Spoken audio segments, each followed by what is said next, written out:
You can hide a crap ton of booze in there and nobody knows. Oh, oh well. All right, we are now Until you properly call live. yourself out. Hey everyone, welcome back to another session of Roses in the Dark with the Guildhall Gamers. Don't know why I'm starting the stuff off like that now. I should have been doing that like months ago. Eh, We'll figure it out. Someday we'll be professionals, and then we'll No. get canceled. That day is not today. I said someday it will happen, and then we'll probably get canceled right after that. Wow, that's a fizzy goddamn can. personally, I'm a semi-professional. I spend like a professional. I make money like an amateur. Hey everyone. So,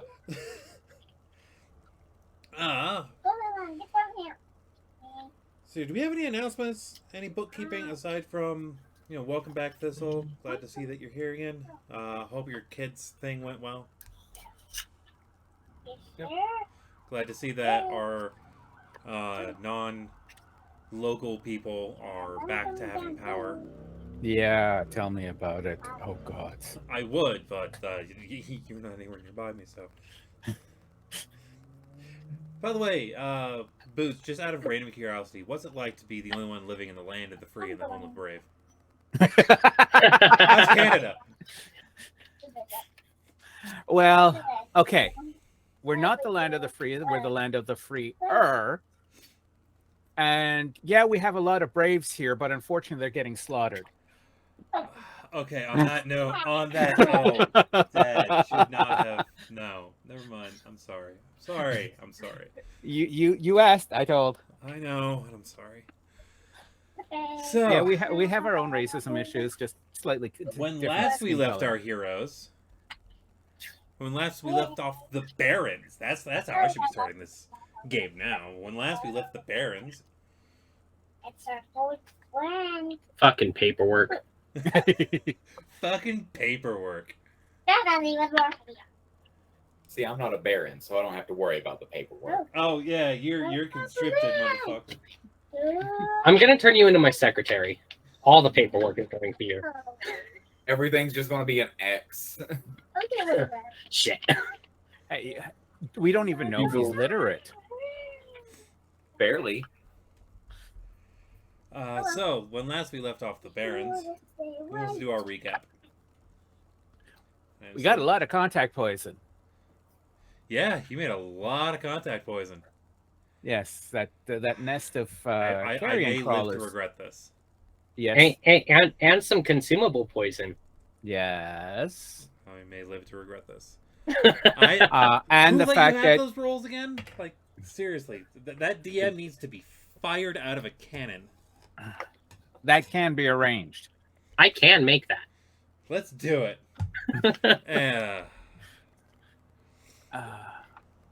Let's grab those dice. Hopefully, they haven't been too contaminated Why? I just.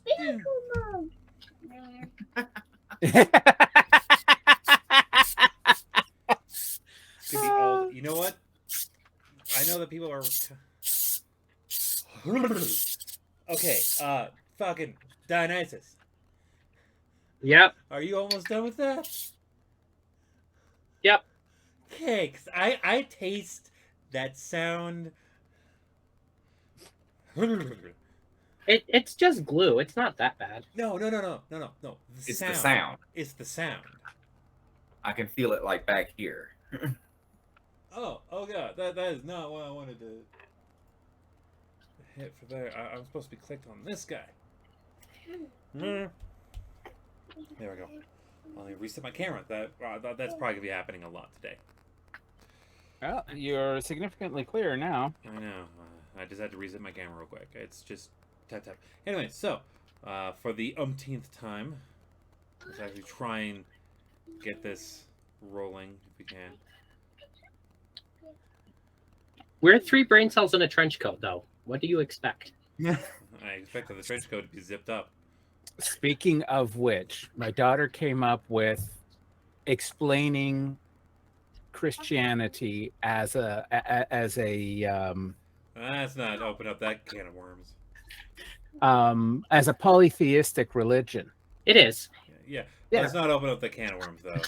But it's the three are in a trench coat too. We'll do that during the break. Yeah, Sounds we'll good. work on it during the break when we have more access to that kind of Tomfoolery. yeah. Okay.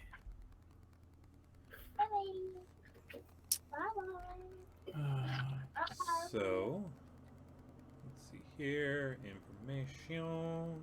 Oh, geez. It's a month till my daughter's 25th birthday. Jesus, Murphy. That was supposed Fuck, to I feel be- old. All right. Here we go. Take 27. Does anyone want to do the recap, or should it be me? Sounds like it's you. Yep. All right. I try and let the players make sure that the dictation is properly, but here we go. So, you guys finished out the mine at the beginning of the episode, or at least as much finishing out as you could. You came across the brood mother with a couple regular carrions and the nest swarm. You guys royally fucked it up. This is PG-13 show, so keep up with that. Yeah, you completely annihilated that entire encounter, and then her death thralls caused the cavern to close in on itself up the mine a good ways. You almost lost two of your compatriots. Tala did more than his weight in fucking helping people out on that one. It's nice to see when Tala actually upgrades his gear range, more or less to speak of. Sorry for the sound. Just need to make sure I have my dice. Let's see. You got back to town after healing everyone up. Then you dealt with a wizard. The first wizard that you guys have, any of you have seen in your lives, to my better memory. And it was a old elf. Like, he is visibly old. Fucking wrinkling face, silver white hair, full goatee, kind of like the stylation of what Boots has, but like longer. And elves take a long ass time to grow facial hair, and the fact that he has such well-defined facial hair means that he just hasn't. He's impatient enough to let his hair grow, but not caring enough to really do anything about it. Yeah, he is an old elf. He's probably nearing the end of his lifespan. And he played a game with you all. And at the end of the game, gave you all a deck of cards each. Which I do not have the full stats on, but they are summoning decks. If anyone has a deck of playing cards near them for their character, that would be nice for future reference. I will go over what they actually are probably next session, because this past 2 weeks have been chaos, and hopefully I will have more energy capacity and less panic to deal with. So, here's that idea.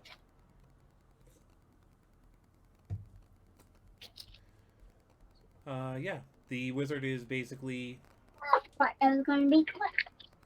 trying to figure out if you all are wanting to throw in lots with him, or let him throw his lot in with you, is the better way of putting it. And set up the potential for an ally. And he also asked if others came to your side, what would you say? What would you do? No.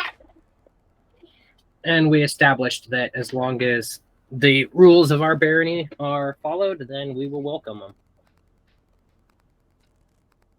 Awesome.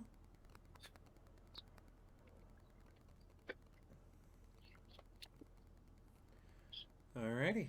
Good wins. So, Sorka with all of the best fucking gifts every time. Mm-hmm. So yeah, you guys are left in the tavern alone, more or less. Like, there's a handful of people here, but the wizard has left for now. Off preparing. Oh, the wizard did mention that he is going to be leaving someone in your care when he leaves. Yes. Yeah. Well, I grabbed the deck in front of me, put it in a pocket, and go pour myself a drink at the bar. Well, I of course will follow. Cassius is not going to miss out on a drinking opportunity. I guess he will. Cassius will also put up his deck, but he wants to pull a card so bad just to pull one, but it seems ill-advised. Yes. Cassius, I swear if you damage my bar, I will hurt you. And he goes onto the bar. As soon as I have a drink, I turn to the others. I'm tired of the political games. Well, we just came back from a trip. We could always go after all the dire creatures if that's what you're after. There's also that grimoire in the swamp. Yes. Or we could ask him about the dire creatures. A wizard seems to know more than he lets on. I mean, Isn't yeah. that the definition of a wizard?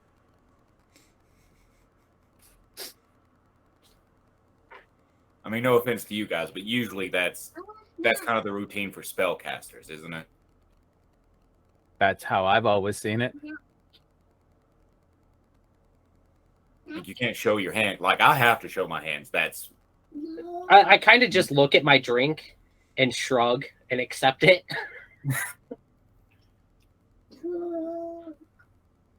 what's yeah. I say we go for the swamp, or do we have business to attend to? You can tell Cassius is just really saddened by that prospect. Well, I think we've gotten the wheels turning for most of the important matters. It's still going to take some time for shit to even itself out. Do any of you have anything in particular that you want to put hands on in town? Not really in my case.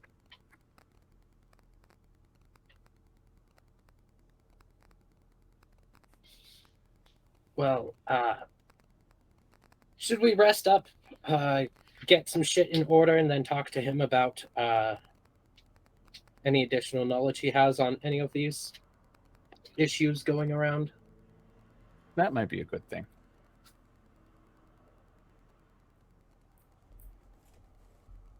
All right. Remind me what his name was again? The wizard? Yeah. I don't believe that he gave you a name. Yes, he did. Give me a second. I do have that. Ludana the Cardsmith, or the Architect of War. Ladonna. Ludana. Yeah, there it fucking is. I write names down everywhere, and it just eventually I'll get notes put together properly. The Architect of War. You'll be the first DM to ever have done that.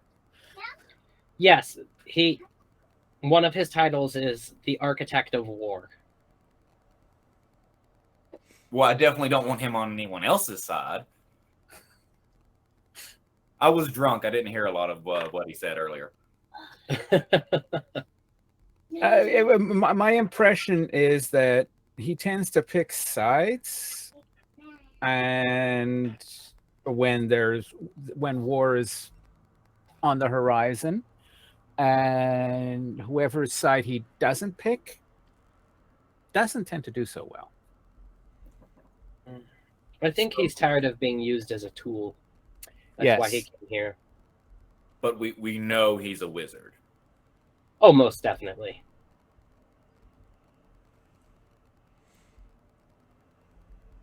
Do we know he has magic? These cards appeared in front of us.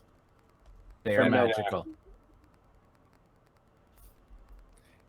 And just to show, okay, there's the Onyx Nightshade on each. Yeah, on the back of each deck there is the flower Onyx Nightshade, which you've seen around the manor itself. And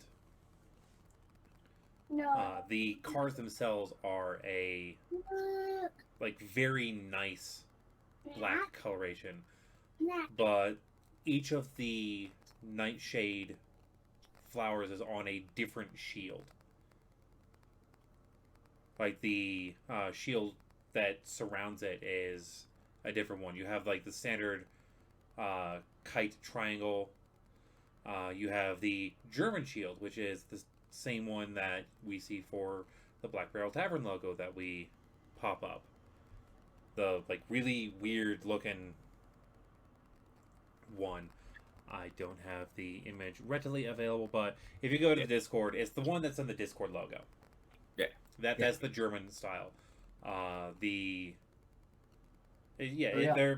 Shields. Yeah, the different shields are on there, and again, I will properly flesh out what each deck does. But you've seen people pull cards out and not have to worry about what the cards do themselves.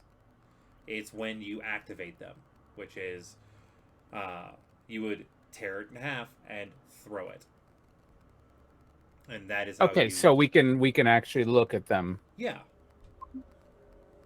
Okay, I guess he didn't want to look at them. I'm back.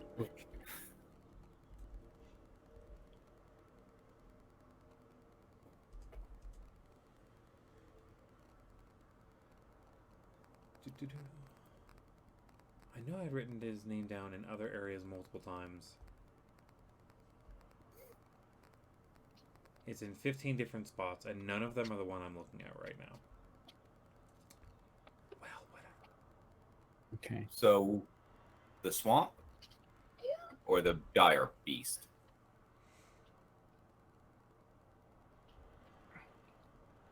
The dire beast would be the quickest, I have a feeling. The swamp would potentially be would give us leverage in the upcoming tensions.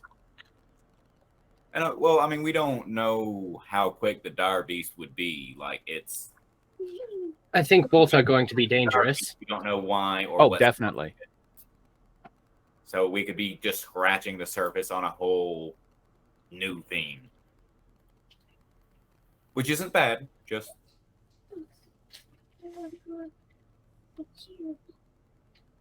anytime it's supposed to be real quick, it never is.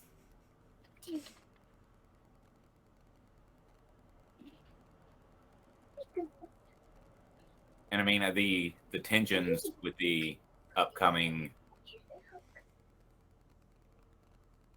fun that's going to happen, that might behoove us to position ourselves a little better, being a little barony that we are.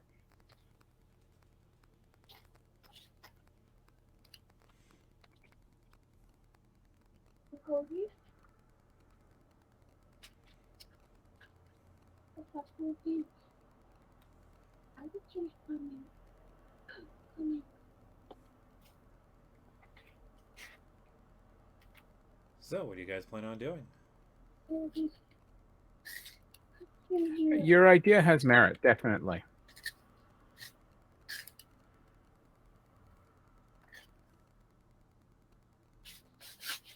I'm good with either.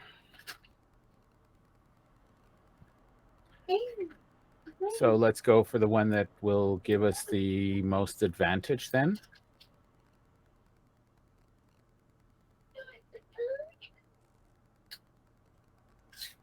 Sorka, Wells, how do you feel about this?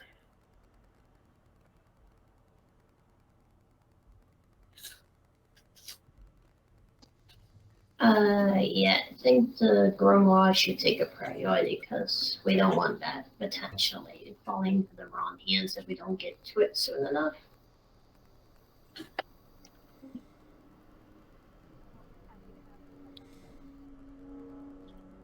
You're very quiet, Raven. I'm always happy to add to my library. Why am I not surprised? I hardly heard you there. Yeah, your mic is catching very, very softly today. How's that better? A little bit. Yes. How about now? Yeah. I think we're good.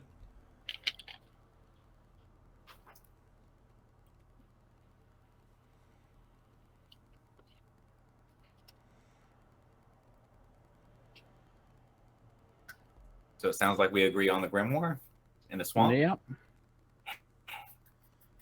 All right. Sorka, please give me a Arcana check real quick. You have advantage on it.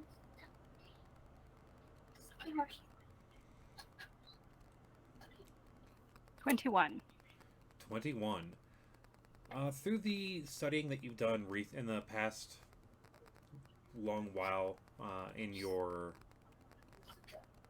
library, you've noticed that the library does have information that it seems to be feeding to you. And it's told you what the closest codex is. Okay. It is called the Codex Maior. M-I-R-O-R.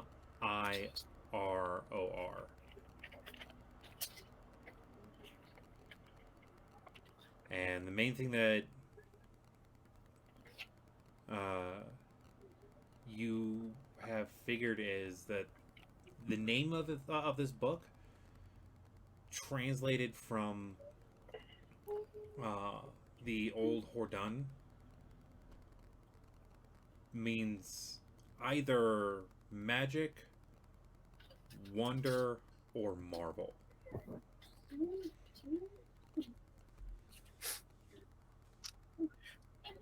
Okay.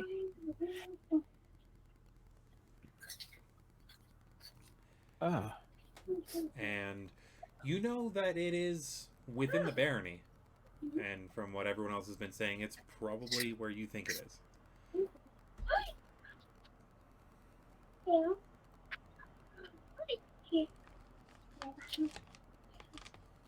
One of the benefits of the particular type of stronghold that you have is it will tell you where the closest codex is.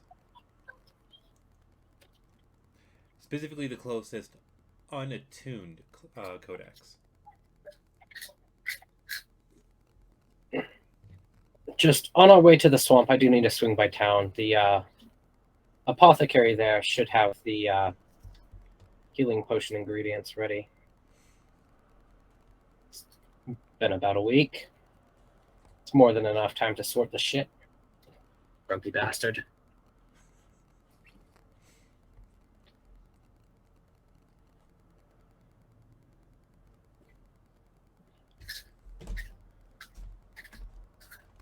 There's my little one.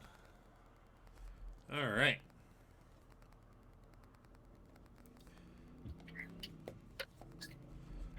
Did I write out on that one? 15 million places that I write things. Anyways, so yeah, it takes you a couple days to get to town, if that is where you guys are planning to go. Correct? Hit town first and then head out towards the swamp. Mm-hmm. Any other Sounds plans good. that you're going to do on the way for that? Just on that first night, after meeting with the wizard, before Dionysus enters his trance,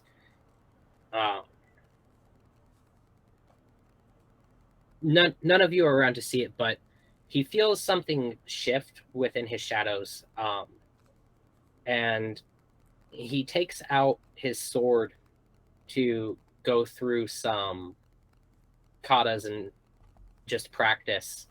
Takes out his +1 rapier, and as he's practicing, his shadows gradually grow along the blade, and then when he goes to put it away, it just disappears. Very nice. And if Tala is up to it, Cassius would still like to train, not as intense as the first time, but still keep that training going. Hey, Speaking of that training worked wonders. Oh yeah, Tala kicked ass. Yeah, you're starting to feel like proud dad moments.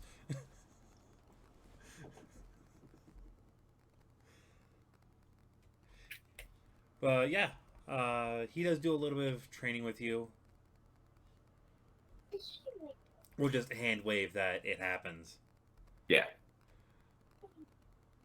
Anyone else doing anything before heading over to the town?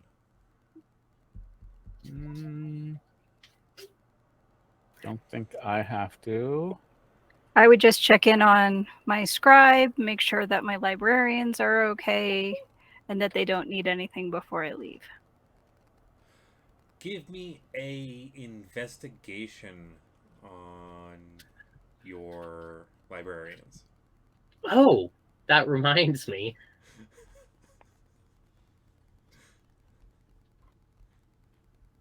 Dirty 20. Dirty 20. All right.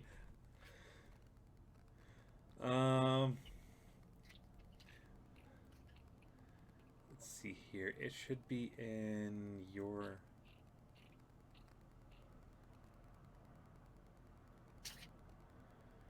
Yep.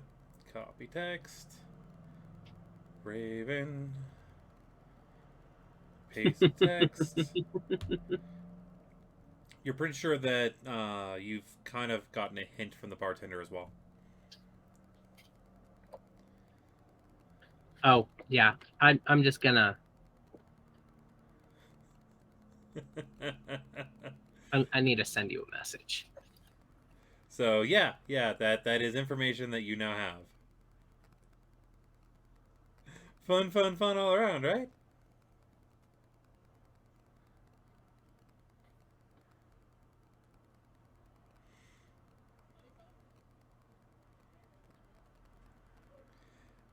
Did it get through, actually? You are muted. I don't know. Yes, I got it. Thank you. You're welcome. Yeah, that's... You're kind of getting that feeling now. It's one of the reasons why you've always seen those two all the time. Like, they're... Even when you send one off to sleep, they're back within, like, 5 minutes. Okay, cool. You'll start actually properly catching the pattern in time.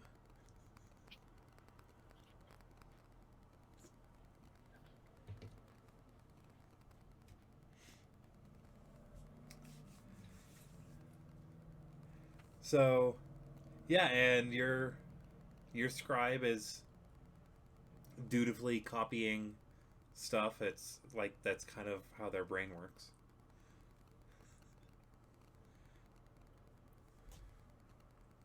Your Kenkut fucking scribe. I love your Kenkut scribe.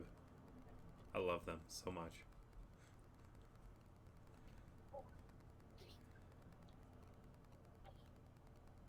Well, is he good?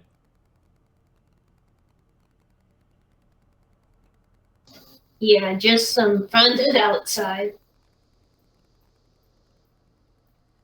Must be thunder in your area, which is weird because it's close. Never mind. Fucking weird thunder, man. So, yeah, night goes without any issues.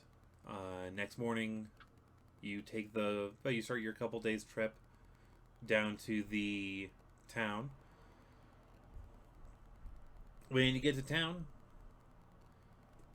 it is moving pretty efficiently. You've actually noticed that the apothecary actually has its doors open. Like the door is actually propped open.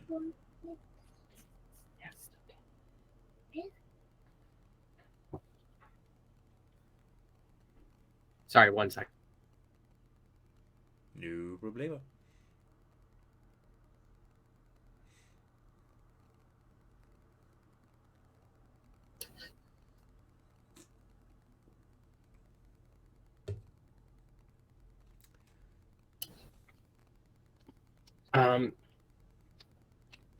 Yeah, so the apothecary has its doors open.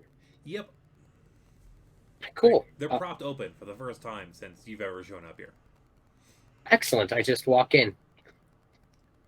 When you walk in, you notice there are a good number more candles than there were last time. It also smells differently in here. Like, you know, walking into a spice shop, right? Yes. Day after stock. Mmm. Yeah, it's kind of like that, mixed with going into a meta store. You have a much more welcoming environment. I've actually got a migraine and stock. Excellent. So, those ingredients I asked for last time, did you sort them? Yes. How much can I get? I could probably make 6 offhand. Well, I can make them. I just want the ingredients. 6 packets. Oh, 6 packets. Yes, I'll take them. I'm trying to remember what the price of a healing potion is offhand. Standard healing potion is 50 gold, according to the book, but ingredients should be about half the cost.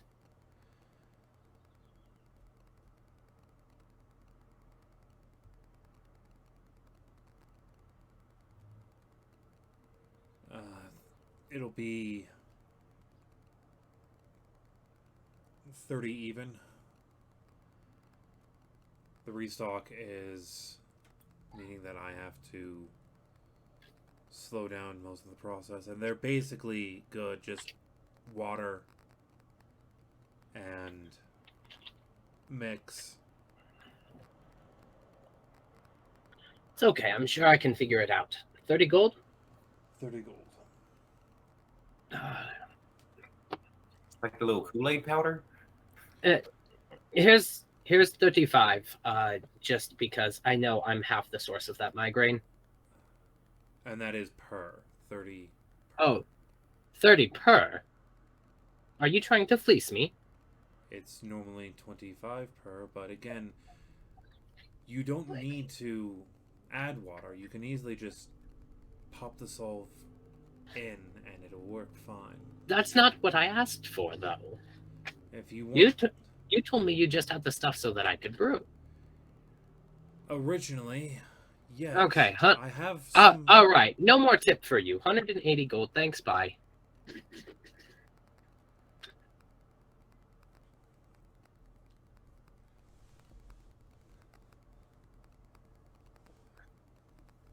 As it is. Chop, chop. He pulls out the 6 pre-done packets. Chop, chop. There you are. And I should have more just standard brew ready for you next time. Yeah, I think I'll just work on sourcing. I thought I'd make it a little easier for you. I like a challenge. I'll make sure to keep that in mind. I do put an extra 2 gold on the counter for him, though, as I'm leaving. Ooh, we got a thunderstorm going over here. Yeah, it finally hit us too.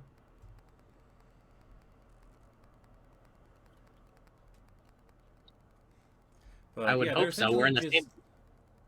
Huh? I said I would hope so. We're in the same area. No, I mean, it hit Wells first, and now it's hitting us. Okay.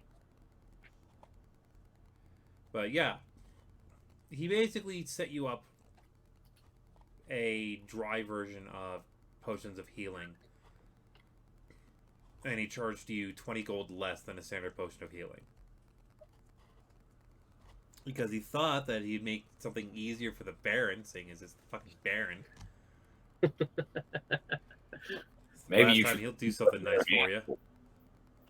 I just like to give the guy shit. Yeah, watch how that turns.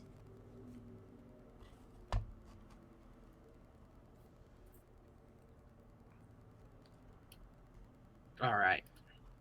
Wells, as you're walking through town, Thaddeus, like, speed walks right up to you. And you see that he has an assistant now. Just a human that you've seen on the docks a few times before.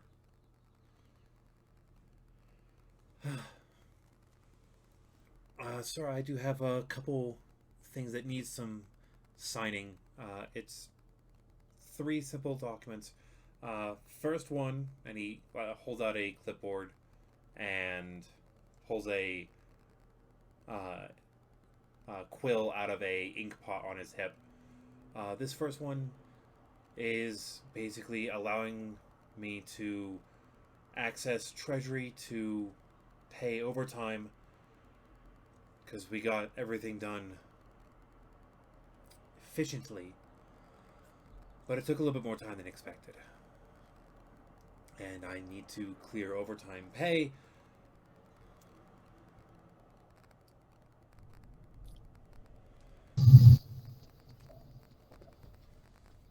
And seeing as you are the head of guild relations in the area,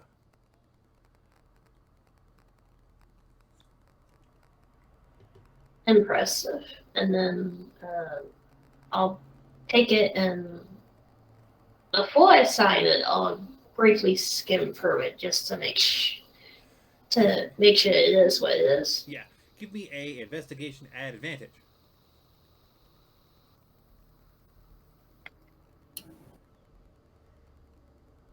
What the hell?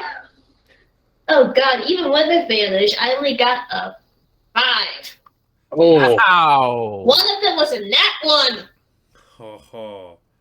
So, good news.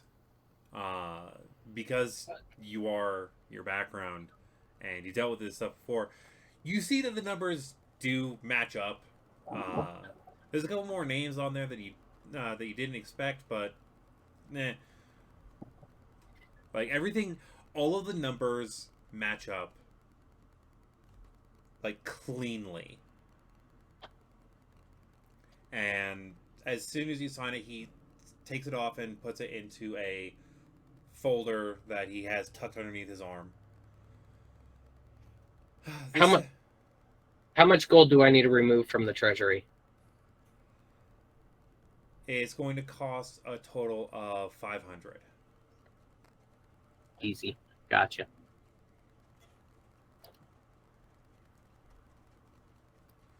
The second bit of paperwork he mentions is this is a manifest list of ships that are expected to come in. I need permission to make sure there is room. We have the room for most of it. I just need to, stupid minor bureaucracy, make sure that I'm allowed to do my job. Okay, yeah, basically the same thing. Briefly skim over it first before signing. Another advantage of investigation. Let's hope this one does better. That's more like it. 18. 18. Yeah, everything looks to be in order. You actually see one ship is scheduled right at the end of the expected list. A pass-through ship doing a drop-off of 2 crates, the Jasper. The Jasper is the same ship that is the ship that you know young... Where is his name? Victor. Victor. Yeah, young Victor. His boo is the captain of the Jasper. So, the Jasper is a good ship. It is scheduled near the end of the trip range, which is about 2 months out. Quick turnaround. Oh, in total, we're looking at a 3-month. It's been it'll be 3 months since he last hit this port. In total.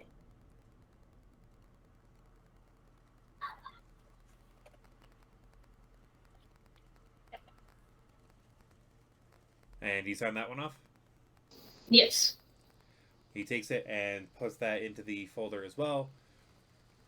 And this last one is one that I am personally bringing to you. It is a contract of continued work. Essentially, by signing this, you are allowing me to stay on consistently, if that is your wish.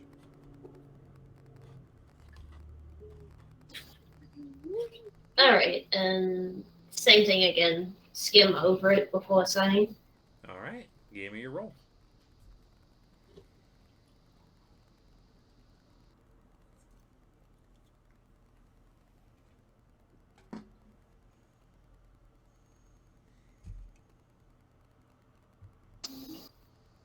Dirty 20? Dirty 20. You've seen these contracts before. It's basically the same contract that you sign, that you had to have your boss sign when you joined the Jewelers Guild. It's the same kind of paperwork that you signed, that your dad gave you to sign before leaving. It's literally this is going to be your consignment. It's your contract of work. And his contract for work is set for a 2-season set. It's basically a 2-year contract, and it is mentioned it mentions his pay, all of that, what he's making now, what it will be bumped to next time period of seasons, and at the very bottom mentions will reconvene after 2 sets to see if you want to continue writing contracts.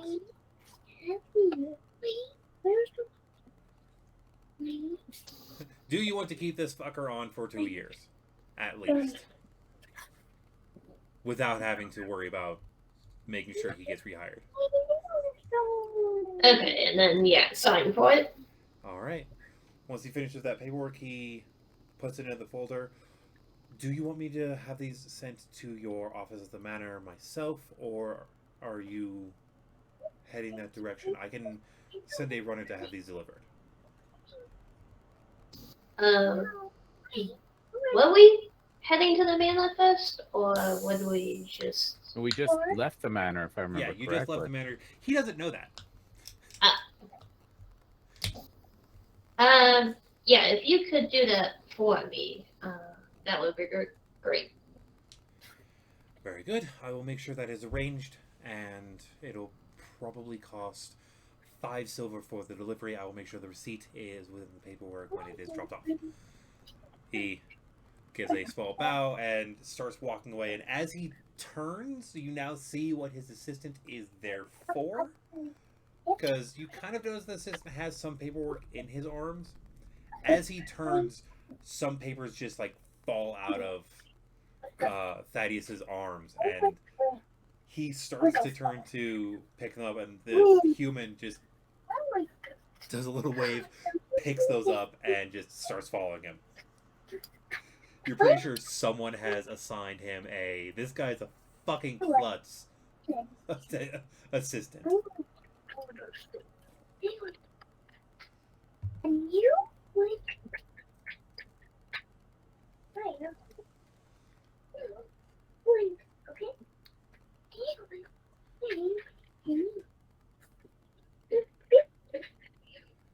Alright. So you have your 6 healing potions. You have a person working for you for the next, outside of game terms, 2 years.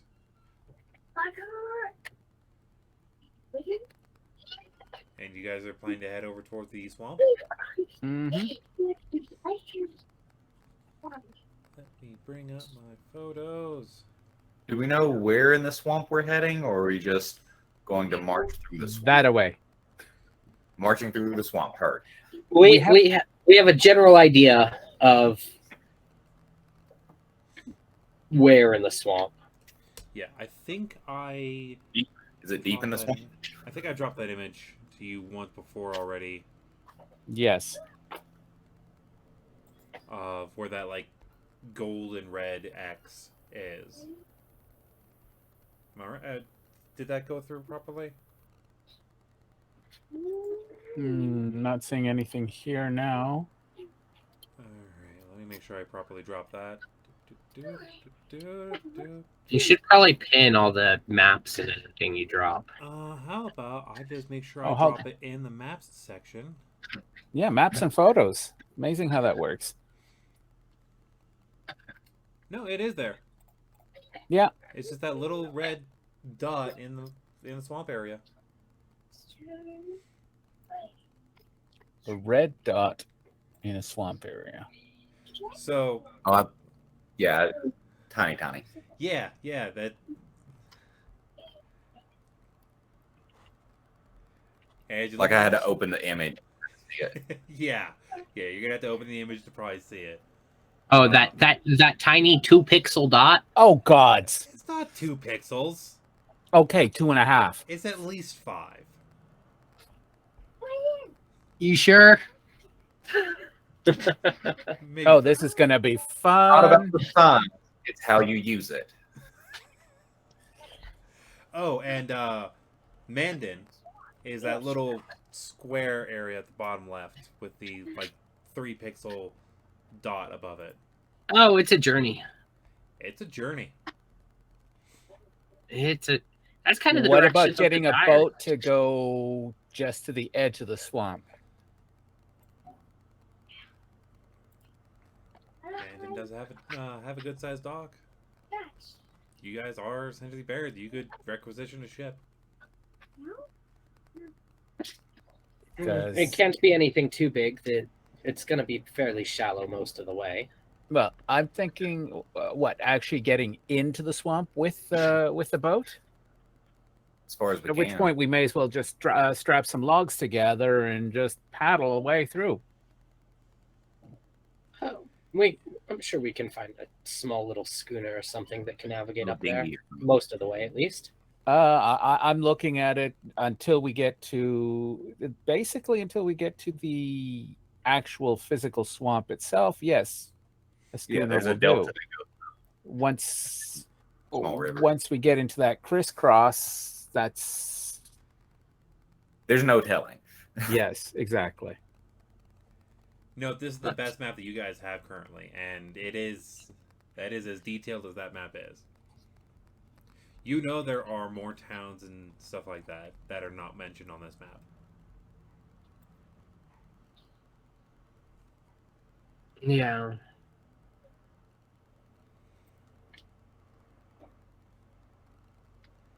How about we make it to the edge of the swamp there, and then decide at that point where we're going with it? Because if there is any village or town right there, which likely there will be, that's a junction point, so that's a good commerce point. We can likely work on getting a ship, a swamp-worthy ship.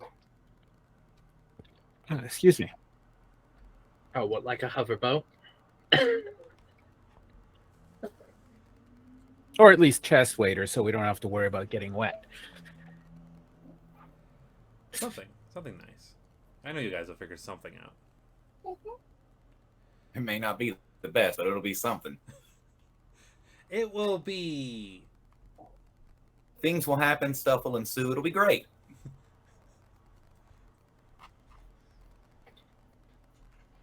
All I can say is it will be.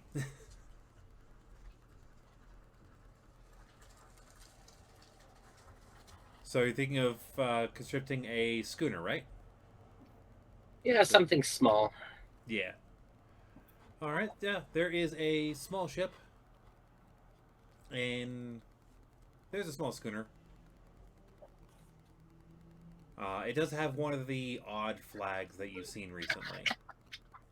The like night blue sky flag, and it's got stars on it. But the star pattern that you see for this flag is different than you've seen from the Jasper.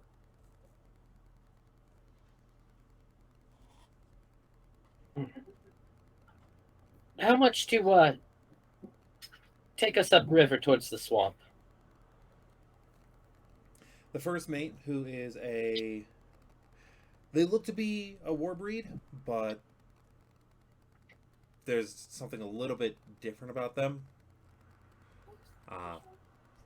For major starters, they look like they're in their 20s, but their hair is white. Okay.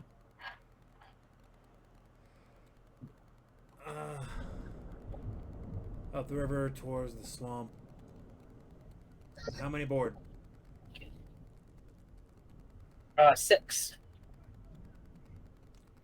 Travel for 6. Pretty sure the captain can do that for 2 gold ahead. Oh, that's perfectly reasonable.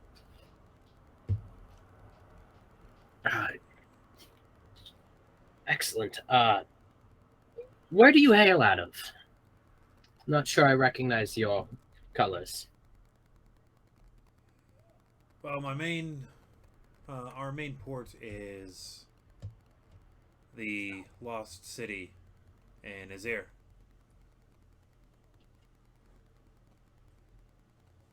Interesting. Sure, we'll all get to know each other. Yeah, I'll pull out 12 gold. I'll pay you up front. All right.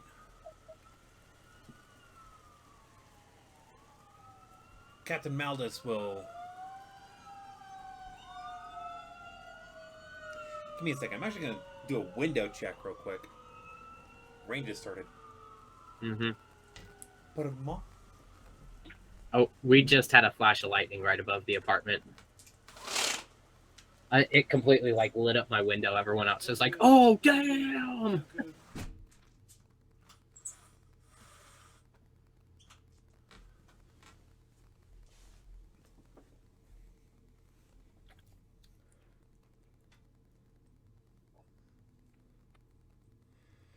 car looks good.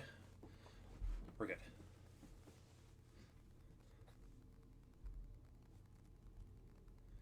So, yeah, Captain Maldus. They'll be sailing us. I hope that you're fine with fairly cramped quarters. As you can see, we're not that big of a ship, but we'll be good enough on our own.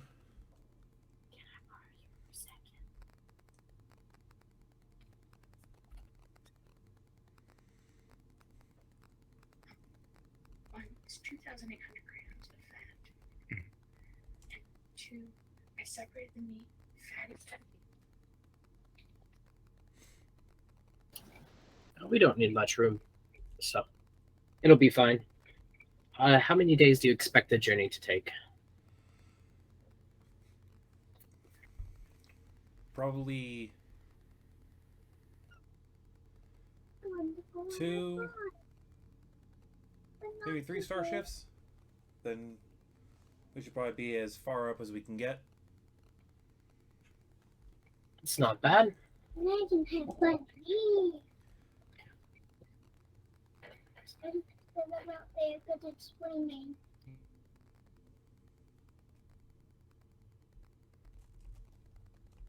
So when do we set out?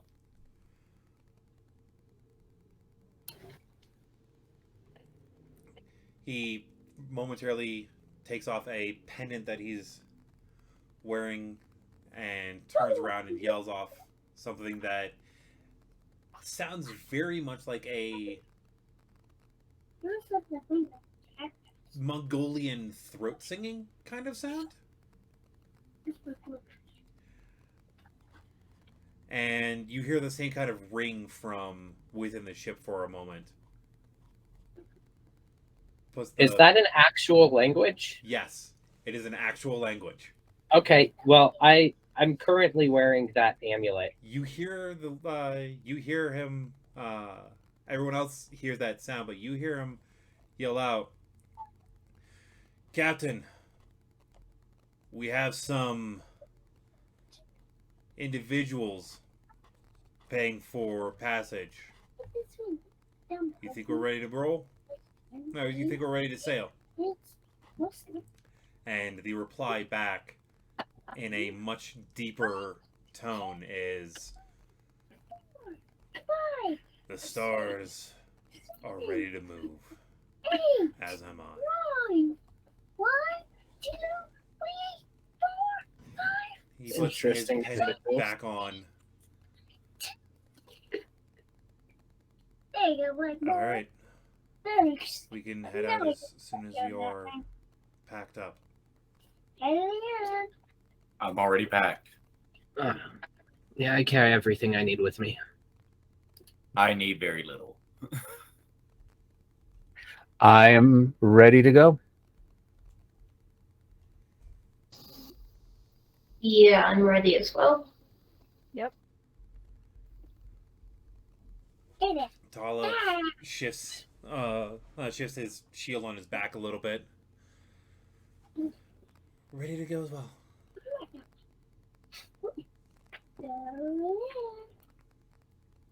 Excellent. Tussle his hair. Huh? I said I tussled the top of Tala's head. He lets out a begrudging meow. He is a fucking tabaxi. I just slowly reach out to do cheek scritches at that point. He is going to grab your hand and It's gonna be right now. Maybe I should not. Don't.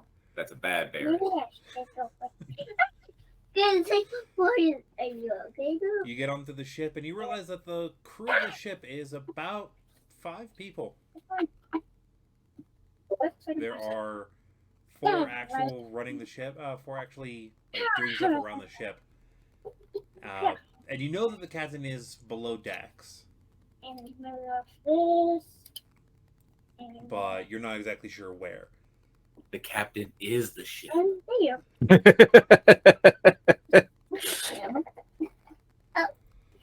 Once aboard, they pull up the very short gangplank, lash you in sure place, you do- and the Warbreed gets up to the wheel and yells out for cast off. And the ship starts moving its way out of port. After a little bit, the triangle sail is brought up from the main arm, and you guys are on your way. All right.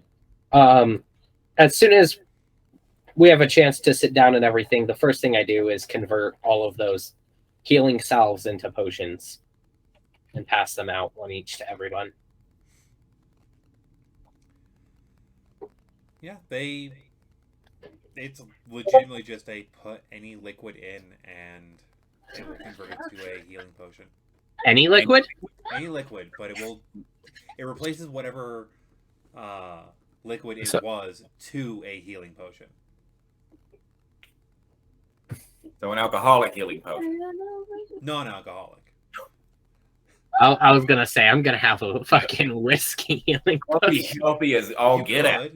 You could put whiskey in there. It's just that the healing properties siphon out the majority properties of the healing potion. You also realize that you could probably do this off of seawater. That's useful. More use. I convert 5 of them, and the last one I study just to try and determine exactly how it was produced. Because I'm not familiar with this recipe, I'm going to try and analyze the last one. You ain't gotta lie. You're trying to make an alcoholic healing potion. We all know where you're going with this. No, and I no, appreciate no, it. but it's useful. Longer shelf life. Give me. I don't think we ever have to worry about shelf life when it comes to healing potions.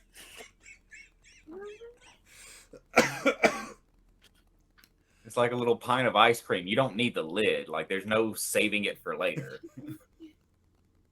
What do I need to roll? You need to roll me a tool check off of intelligence. Or wisdom. Wisdom it is.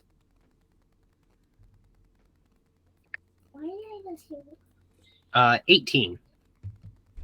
18. You have a pretty good feeling that you might be able to recreate most of it. How he gets it to be a...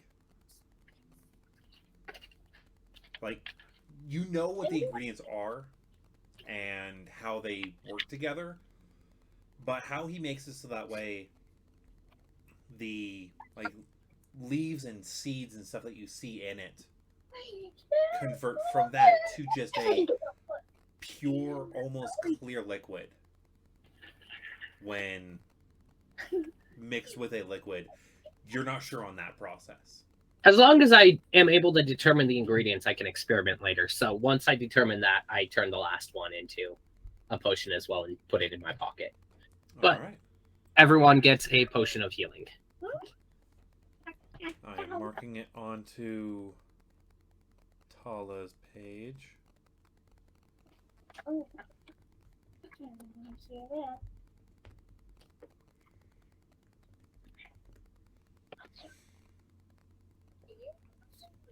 Just a normal healing potion, correct? Yep, Yes. it is a normal potion of healing.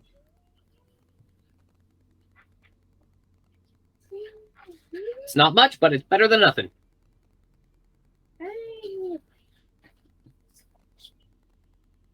We're about to go into a rough area. Every little thing makes a difference. Let's see here.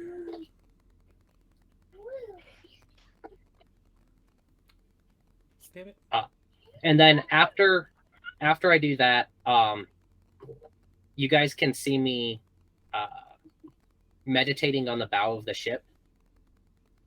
And after a short while, you see,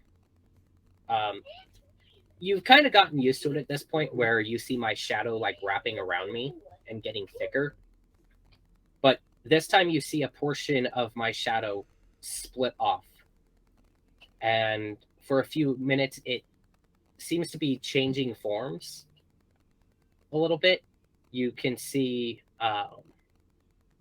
traces, nothing quite clearly defined, but it goes between various different animals.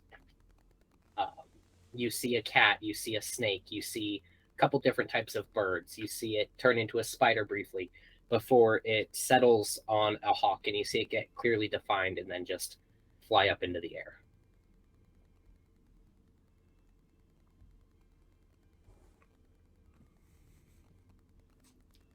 All of the badassness.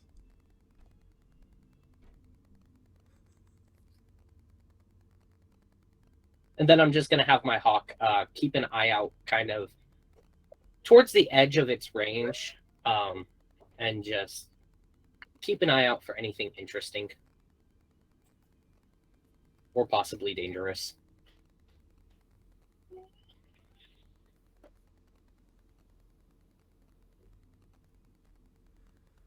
Alright. Dio's meditating, I just wave my hand in front of his face to see if he can perceive it or not. Like if like everything's cut off, or if I think it's important to know. Cassius, can I help you with something? No, I was just making sure you're okay. You didn't need Um, anything. Just concentrating. Your shadow seems to be escaping. That's what I'm concentrating on. Oh, okay. And as I say that, I open my eyes. Oh, that's new. That worked differently than I expected. Were you controlling the shadow, or was it just like its own thing? Oh yes. I think I can do this. And I reach my hand up, and if you look towards the sky, you see the hawk dissolve and shoot down into my hand and form into my rapier. Well, that is interesting. Well, I can punch stuff. I mean, that's still all I got. I'm getting better at it though. Something shifted after that fight. Well, You mean with the mine almost falling on us? yeah, between the mother, the mine almost falling on us, something clicked. Something shifted. I feel more in tune with my shadow, but it seems to almost have a mind of its own as well. It's symbiotic. And I throw my rapier into the air, and it turns back into the hawk and continues flying around. Not gonna lie, don't really understand it, but I think it's good. I think it seems like growth, like you're getting into that power more. I think it's cool. I mean, once again, I punch stuff really good, but You do punch really, really good. Yeah, it's strange. I have no idea where it's come from. I stopped to think. I've never heard of powers like this before, have I? Not to your recollection, no. This I'm going is to assume Cassius hasn't. No. this is completely new to me. I'm figuring it out as I go. I get that. When I first wasn't dead, because like you've seen when I fight and then like I punch stuff and it like glows and pops, like the little like glowy energy, like that was new to me, and it's definitely weird, but I mean it's always cool, like being able to do new stuff, right? Indeed. Especially in this line of work. I don't know what happened. Something shifted recently. I thought my power came from my music, and while that's still there, my connection to it is not as strong. I feel like this is the right direction, but I'm kind of moving blindly. Mostly moving off of instinct, and, well, I gesture up towards the sky. It's interesting. Oh, I think it's very interesting. But yeah. I mean, I'm excited for it. I have a helper now. Aside from all of you. Yeah, no, I don't think can any of us fly? Can any of us what? Fly. You mean like this? And I start Justice flies under the power of her wings. Yeah, like that. Yes, yes, some of us can. Nice. You guys are cool. You're all walking cadaver. I think that's quite interesting as well. One with, and you flash, so that's radiant. Yeah, that's what I've been told. Yeah, which is incredibly unusual for Right? The Walking Dead. living impaired. Living impaired. We can work with that.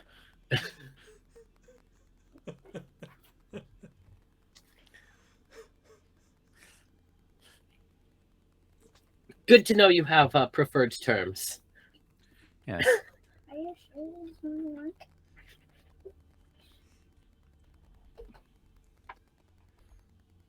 Up the living impaired froze. There it is. Yes. Yeah, you. Last I heard was doing radiant damage as a corpse. And I said living impaired, but Yeah. Yeah. I said, good to know you have preferred terms amongst the living impaired. Well, you've met a zombie, haven't you? I mean, like, You are not one. yeah. I think Tala's brains are safe. Well, isn't Tala one of the more intelligent ones of us? That's I mean, I think that's so. fair. That is fair. I won't argue that with you.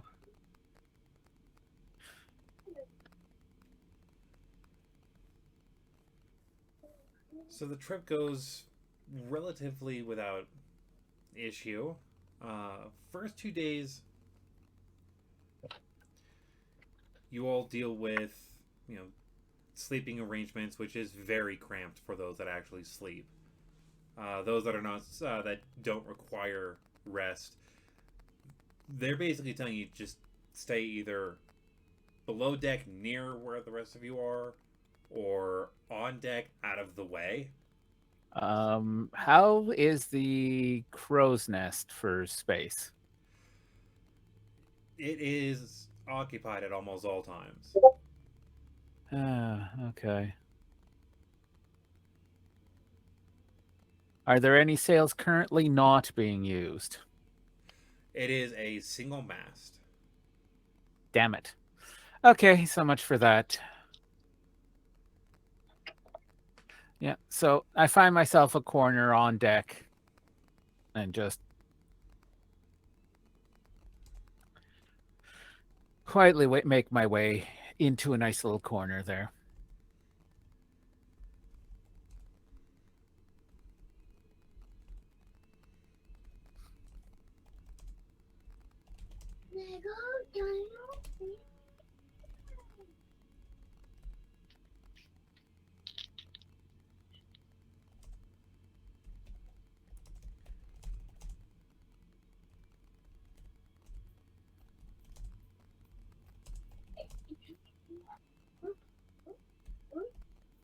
I mean, Cassius will probably sleep Oh, maybe this will help you.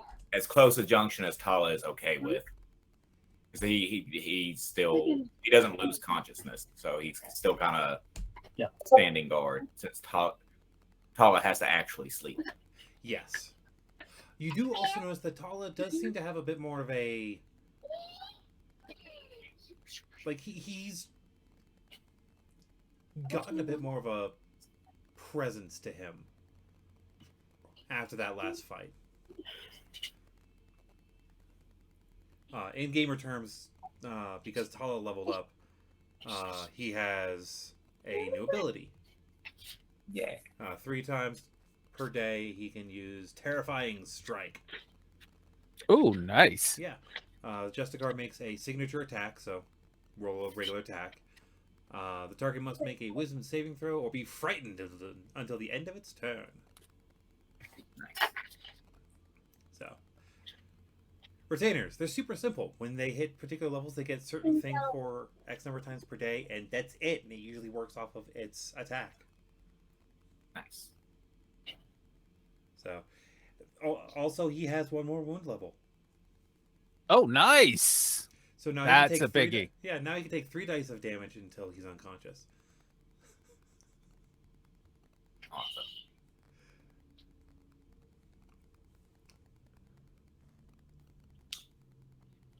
Our boy's growing up. Mm-hmm. It's gonna make you so proud. Yeah, he's going to be a champion. Eventually. Oh, yeah. So yeah, Dionysus, you're your crow does notice that.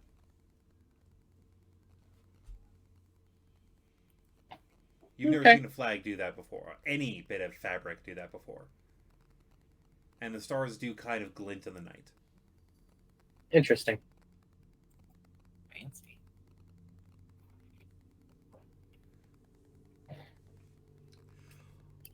On the third day of your travel, you everyone else hears from, like, in the really low part of below deck, that like ringing, like throat, like Mongolian throat singing sound. And Gavin, you hear someone calling out from the lower part of the deck.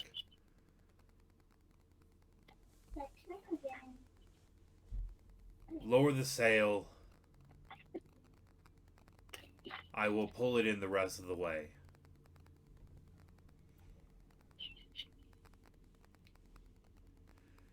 And you guys notice that you are getting very close to the swamp.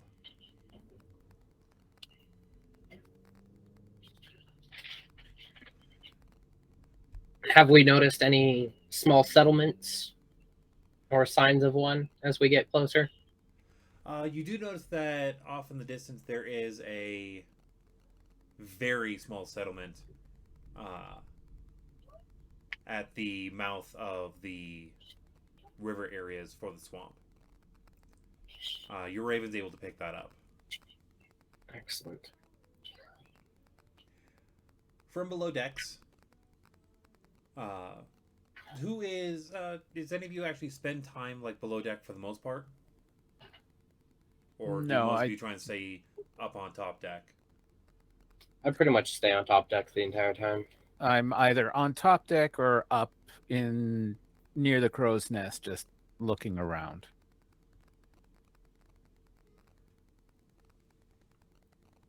Well, Sorka, I'd probably be like below decks reading. We Um, had 3 days. yeah, same below. One thing that you all have noticed is all of the crew have silver to white hair, and most of them, aside from most of them that you have come across so far, aside from the first mate, the white in their eye is actually black.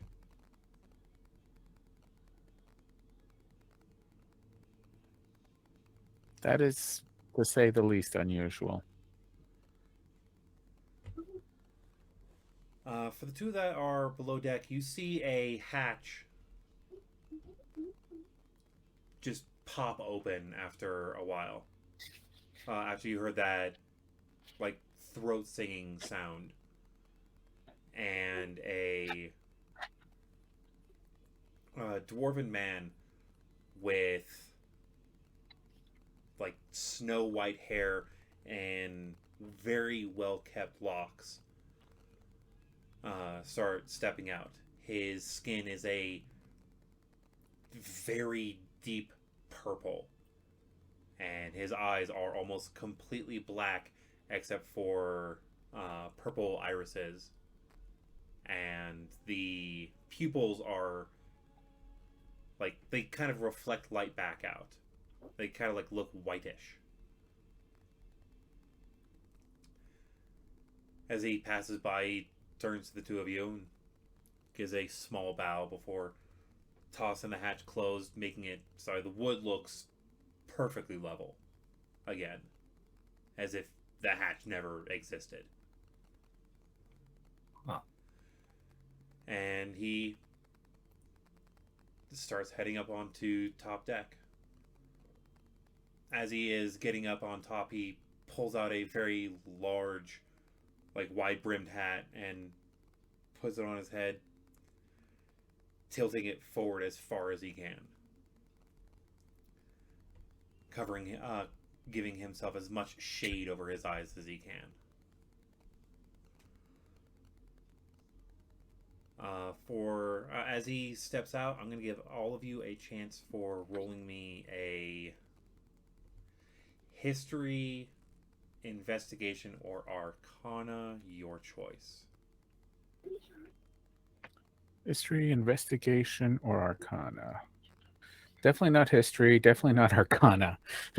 22 on Arcana. 15 on history.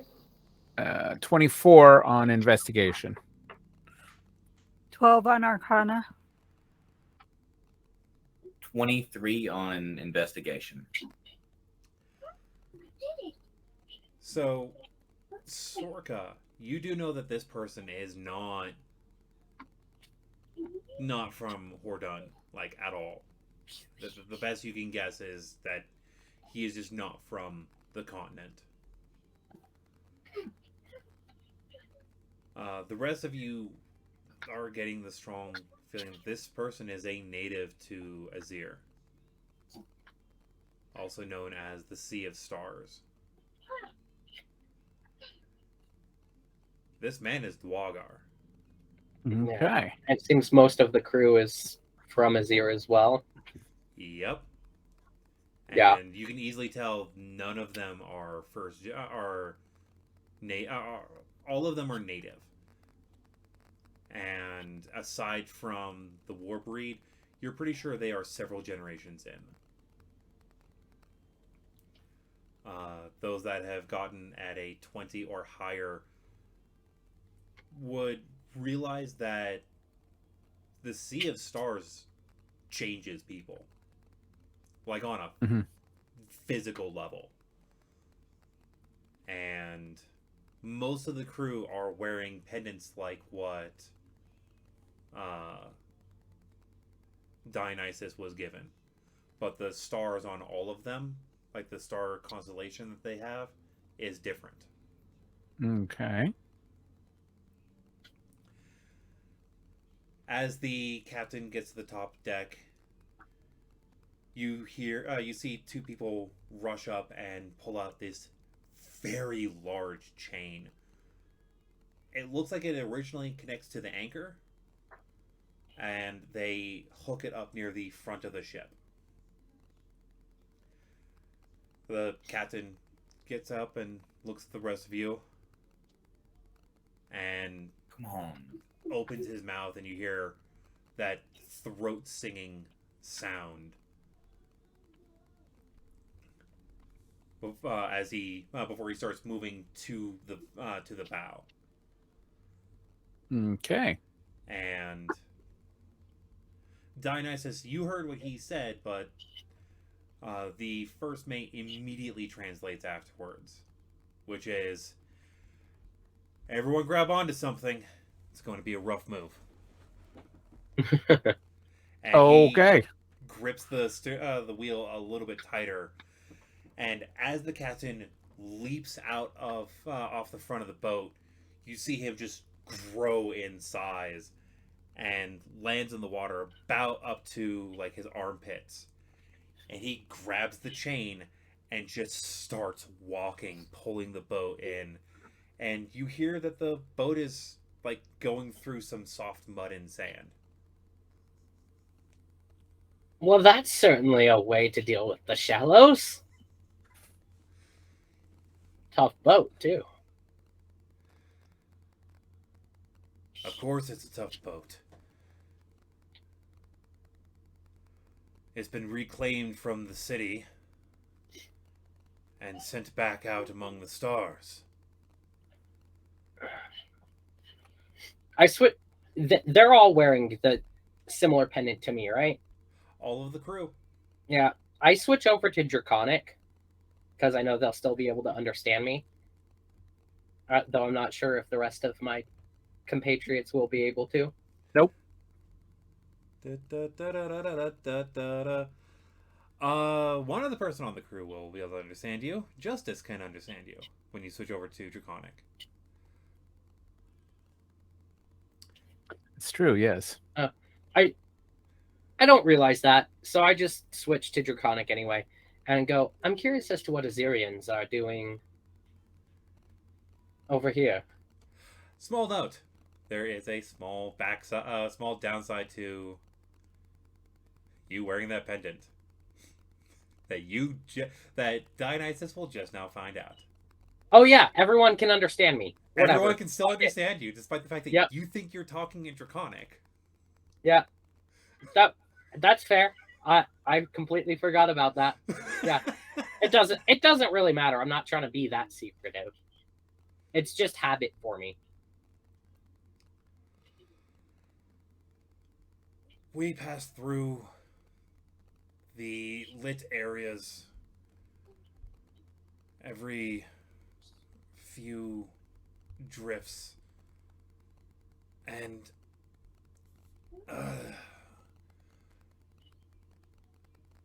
this particular port is starting to become one of benefit. So, thought I would check it myself. I go, well, if your travels through the Sea of Stars, you encounter anything interesting, I'm interested in it. Feel free to come back and find us anytime. Did they know? Thing in the sea is the city. But there's curious artifacts in the city. Probably near the center. Don't get there myself. If you acquire any, think of me.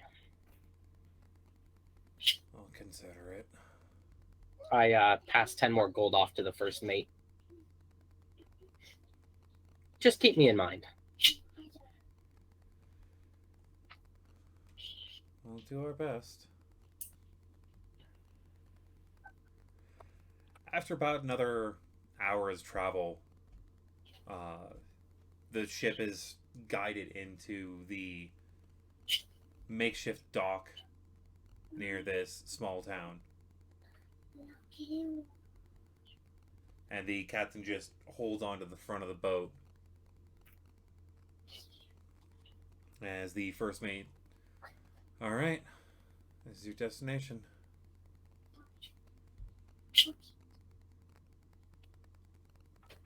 Well, then, Appreciate you. much appreciated. It was an interesting ride. Yeah, I've never seen a captain be a tugboat.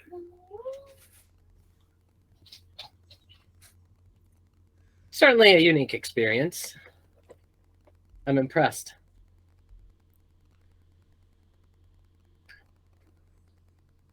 The shallows are something that the captain prefers to go through on occasion.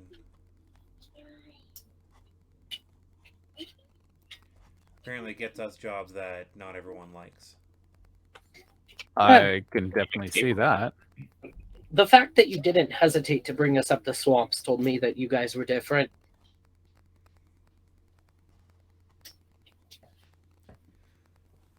Well, safe travels, and may you always know your stars. Much appreciated. And safe travels to you as well. May the stars never lead you astray. He gives you a small nod, and almost as soon as all of you are off the ship, the captain just starts pulling the ship around, and you can tell when they have found the groove that he initially made by you hearing that throat singing sound once more ring out, and he climbs himself up onto the ship and shrinks back down, and they sail off.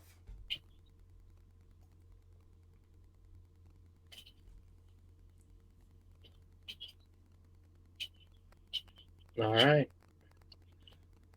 Should we find some rowboats or something to get up the streams? I think that might be advisable.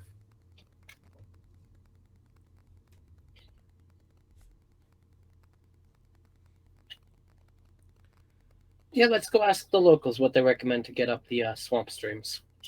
We've got Little flat bottom boats. little bit more ways to go before we need to walk.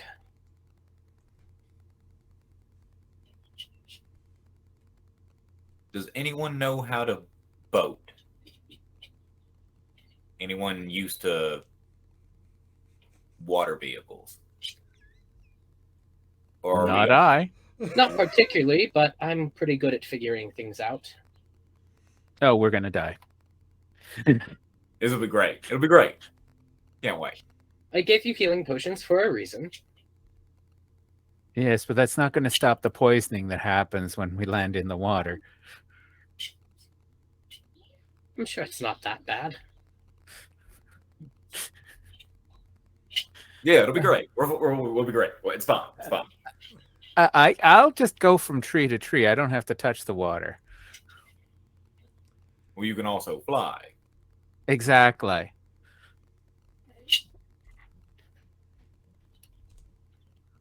We also need, like, we could also ask the locals, like, what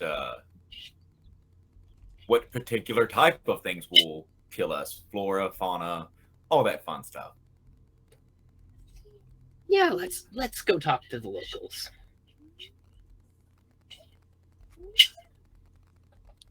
It's a good idea. All right.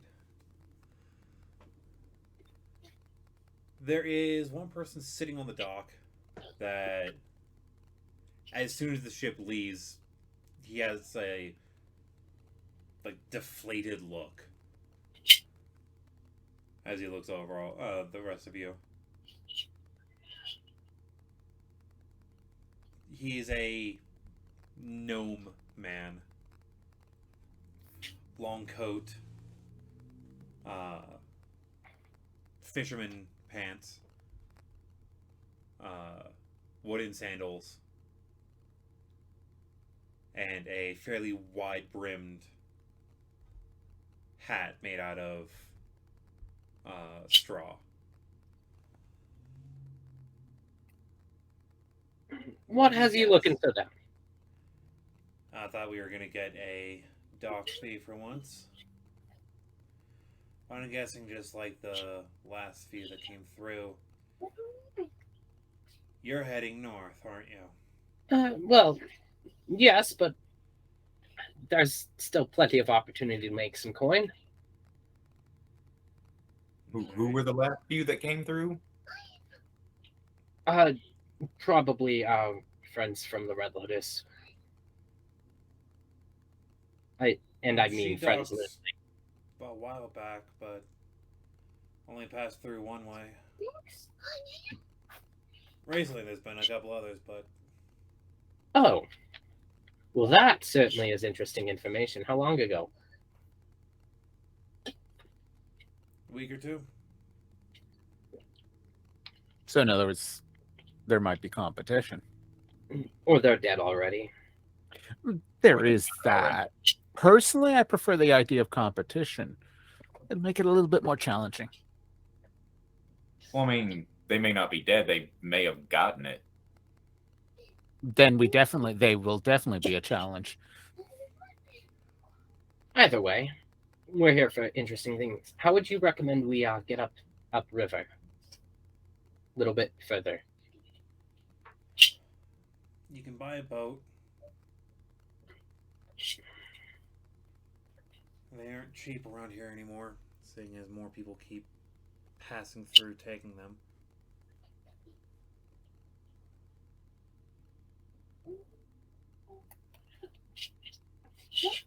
But that'll probably be your best bet. Better than trudging through the swamp on foot for that entire distance. Yeah. Well, that was excellent information. I walk over to him. I pull out one of my extra flasks, as well as 3 gold, and pass them off to him and go, Now, if you wouldn't mind, what are some of the biggest dangers in the swamp? Well, I heard there are the barbed lions that occasionally roam.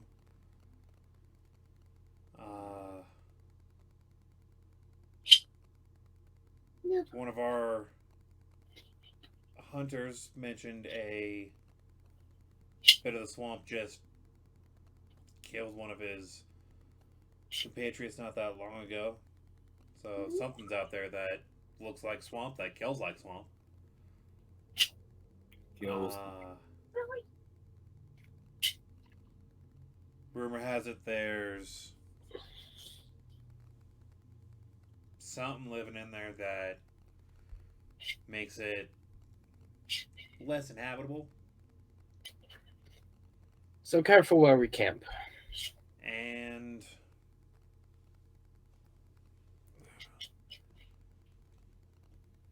those that get to the ruins say that the ruins aren't abandoned fully. So Perfect. It's dangerous. I like it. Ditto. is that where you're heading? I Yes. assume so. Also, I don't know if news has spread, but there's been a change of leadership of the area, and We heard that the Duke was going to be keel-hauled, but whoever hangs the Duke is their business. well, just so you know, changes are taking effect in Mandan, and they'll be spreading their way, but they're for the better. Everyone says that eventually. Hmm. When we see it, I'll let you know.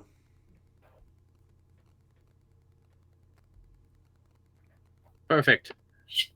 Have Well, you heard you- any rumors about the people who took over? All I heard was there was a group that was trying to do their best on figuring it out. Aside from that, personally, I don't care. Yeah, you're a salty old man. That's okay. Means you speak your mind. So, are you planning on buying one of the boats? Yeah, how much? 1,000 gold. No, you're insane. I have been down 5 boats in 2 moons. With reclaims being as they are,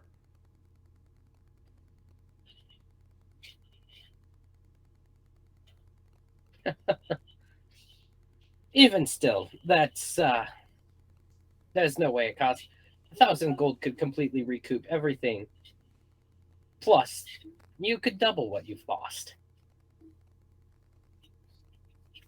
I know you're not selling any of them at a loss, so I think I'll go ask around. ask as you will.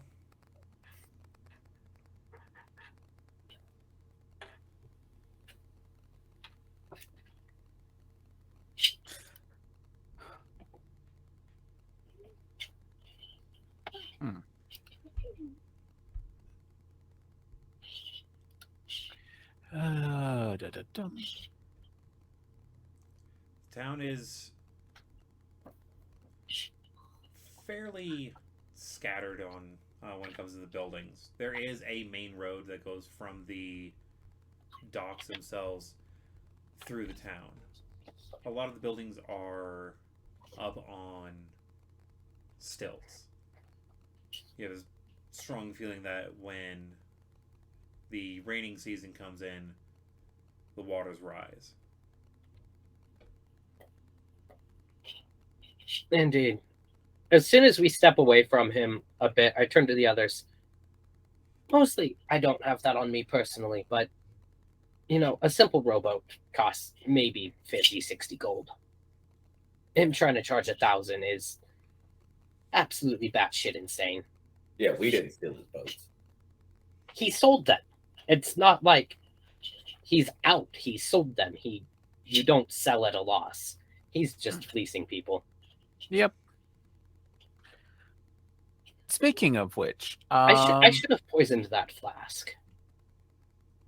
what's the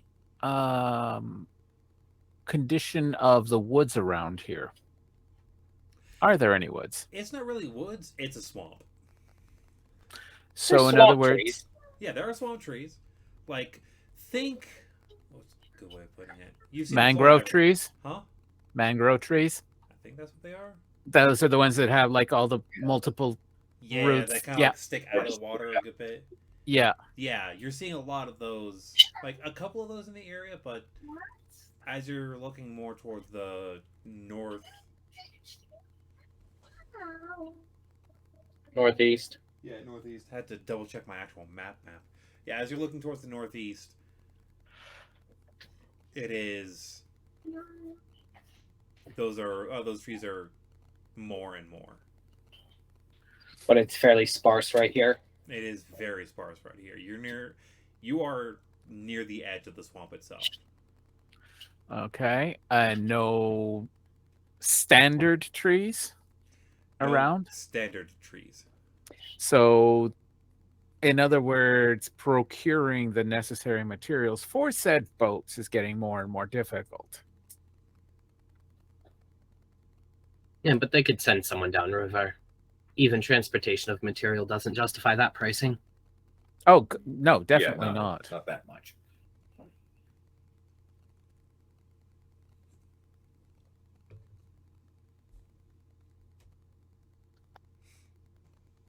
So, it might be a little bit more uncomfortable, but how about we just trek it?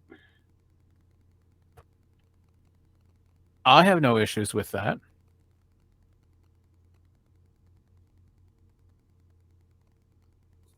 But that It'll be I damp. can keep myself dry. Yeah. Mostly. How's the weather right now? Do we anticipate any storms? Give me a D20. No storms. You guys getting a break? No storms. 11. 11. It's looking to be a bit overcast, but that's mostly to the south.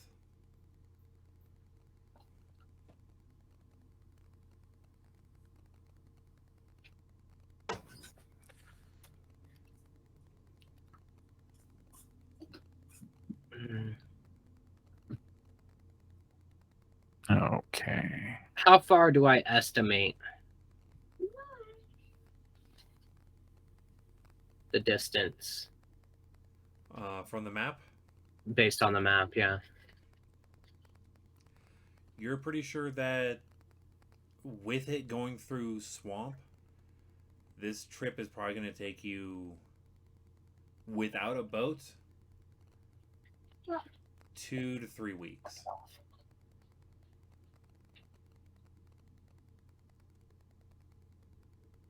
That's like what's the actual distance? Not time I'm estimating. What's the actual distance? I am trying to.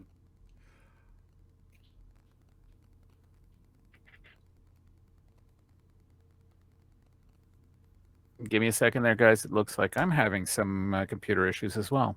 Oh, lovely. Doesn't look like it on our end, but I'm trying to reread my map size because I marketed it at one point, but that was before the re-edit. Okay. It seems it was a simpler solution than expected. I had to reboot my computer physically. I would say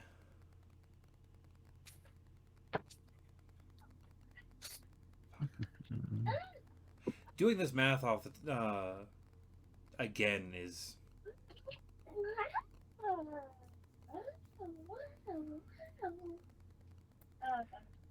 I'm probably gonna have us go for break real quick, and I'm gonna figure that out on break real fast. Sound good? All right.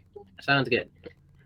So we should be back in about 10 minutes, 10, 15. Sounds good. All right.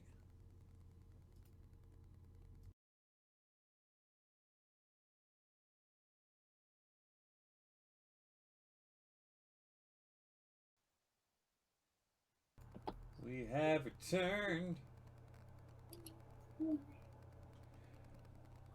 Alright, so when last we left you guys off. You know, by the way, I'm looking forward to like when we have maybe a following ish and like we come back from a break to be able to show off fan art and then get to shit. Like, hey, here's some things that cool people decided to fucking draw because they like our stuff. Yay! On to the real game. Why is it that 90% of it is Tala? Oh, right, because it's Tala. Speaking of art, or We're also very limited cast. lack thereof, I just finished. That was what I was working on when you guys were. I was looking away. Was working on the back of my cards. So I think I finally got something that's half decent. Oh, for the back of your deck? Yeah.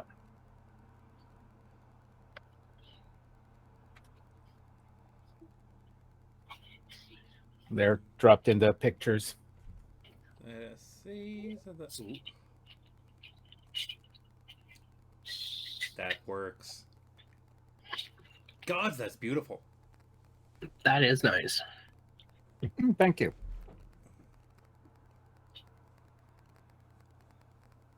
Now I want an actual deck of cards with like a slightly refined, like just, you know, mildly cleaner edge. Like actual decks of cards printed like that. Oh, that would be easy to do. It would just basically I'd shrink the whole thing a little bit and put that little white edge around it.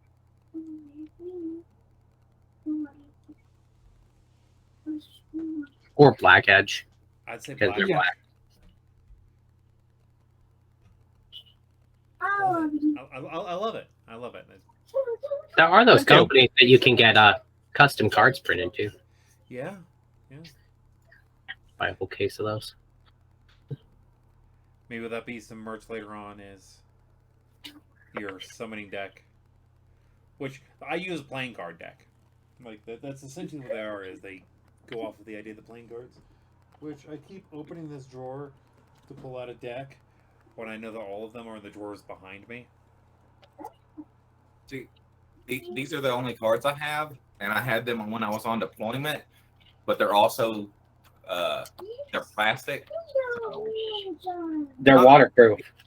Yeah. They're no. almost idiot proof. No. I said almost. No such a thing as idiot proof, because once you make them idiot proof, the idiots improve. Strongly idiot resistant. There we go. They're idiot resistant. Yes. What's that, Mary? Nope, not going into politics. Never mind. Dropping that subject. Oh, come on. Politics is fun. I know, all the fucked up nonsense. Yeah, we just got to keep with the fantasy politics. It's complicated enough.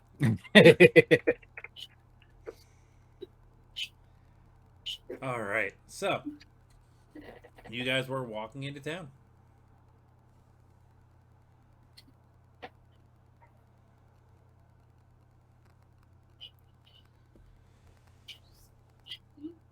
There is, like, most of it looks like just living areas. When I say town, I mean, like, you can see the other side of this place from the docks. Easily.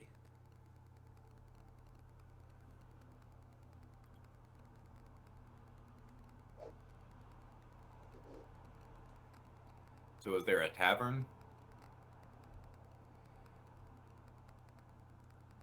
There is a tavern, but it's actually it's less of a tavern and more of like a small pub. But that's where everyone would be congregating when they're not working. Yeah.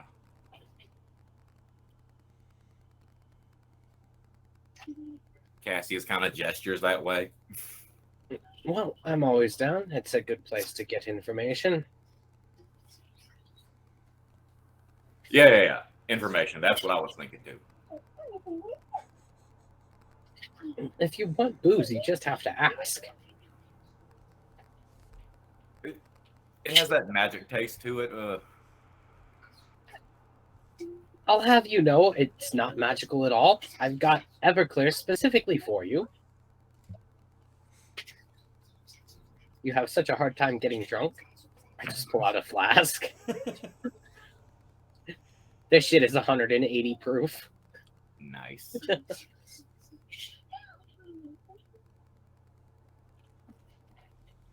If I need to forget what's about to happen and everything that happened for the past week, I generally drink this, but I think it's the only thing that can effectively get you drunk quickly.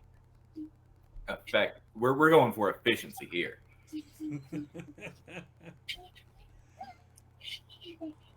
Yeah, get into the tavern. It's got a couple people. It's mostly just the bar itself for the pub and a couple of booths. Before we walk up to anyone, I would like to ask the party, are we trying to not waive the status that y'all have around? They're not going to listen to us regardless, so... Yeah, if we act all high and mighty, then we're likely to get more pushback. Currently, they're far enough removed that they don't really care for whatever authority is in the area yet. Right. So, but that's what I'm saying is, like, if I feel like saying we are barons or whatever, it would give us immediately more pushback. Yep. Regardless. Even if we're not high and mighty about it, just saying we are who we are would have a negative impact. Mm-hmm. Okay. Making sure we're on the same page. And that's not the purpose of our visit this time anyway. We can consolidate the people later. Yeah.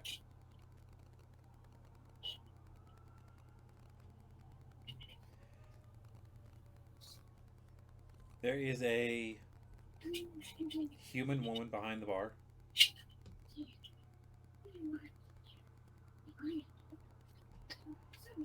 Pouring a couple drinks out of a keg. So do we wait to be seated, or is this kind of a sit yourself kind of place? Just go grab a booth. I'll be right back. Ales all around? If that's what passes for ale, sure. Fair.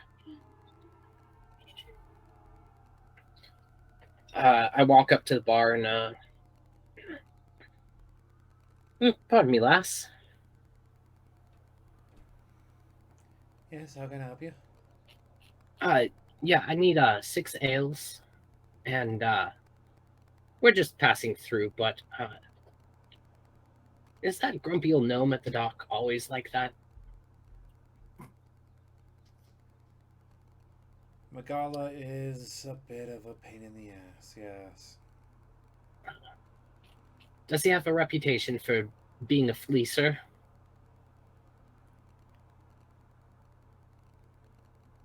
Please don't tell me you bought one of his boats. Absolutely fucking not.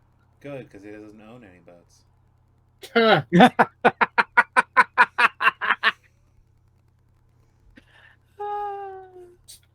That makes sense.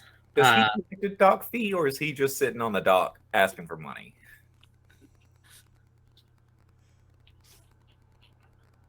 He was a bit of a prick, but whatever. Who does own any boats around town? Most people who go up into the swamp have their own ship. Just little things here and there.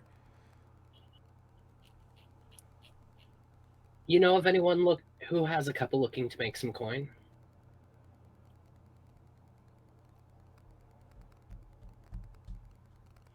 Off the top of my head, I can't think of any, but if I was to guess anyone, Morgan over there has said he's retiring for the past 5 months, 5 moons. So maybe he'll finally actually retire if you buy his boat off of him. Buy it. Hire their services. I don't care. Morgan, you say? Morgan, yeah. Pour me an extra ale. I'm gonna go chat with Morgan. She pulls up a slightly shorter and wider mug and picks up a different jug, pours it. He likes the stronger stuff. Excellent. Sure. Whatever. I quickly run everyone else's drinks over to them and I go, I might have a solution. Be right back.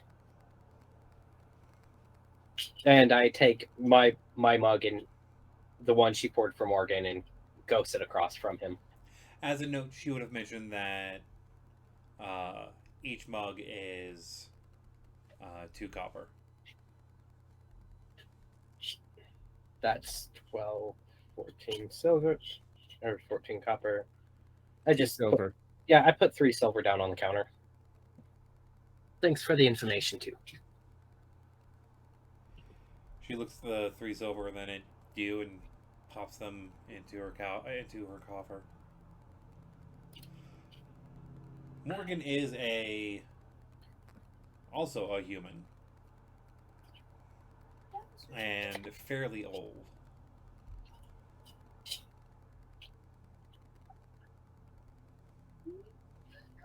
He looks to be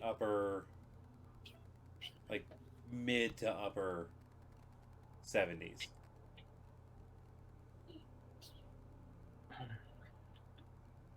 Sir, you look nearly as old as I am. I don't know if that's a compliment or an insult.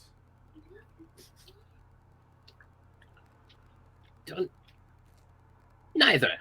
Just an observation. But don't you think it's about time you retire?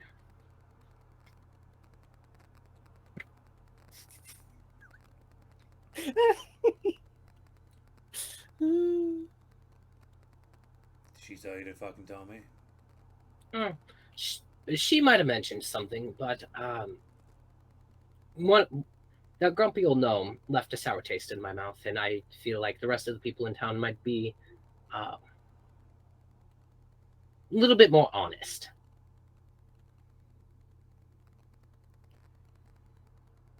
That gnome comes by every couple moons, and just sits out on the dock all day for almost a full moon, and then just leaves.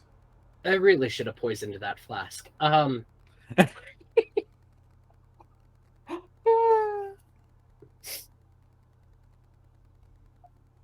Here's the deal. Have you noticed many travelers coming through here? Few more recently than usual. Well, everyone's searching for something, and I don't think that's much of a secret, but I don't know. My experience is small communities like this don't like too much noise in the area.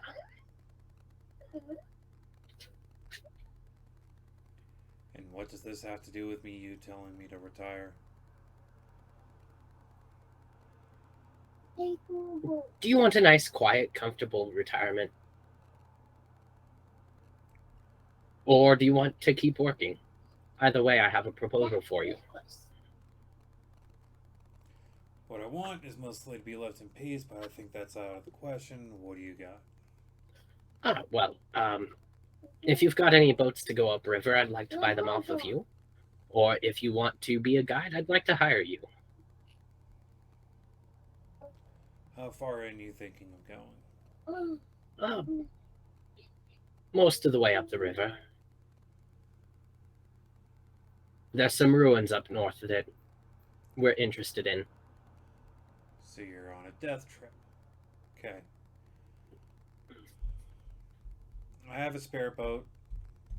It's not in the best condition, but seeing as mine is currently docked and flipped, it's been my only bit of source. It's only been my source until I can actually get time to fix my main one.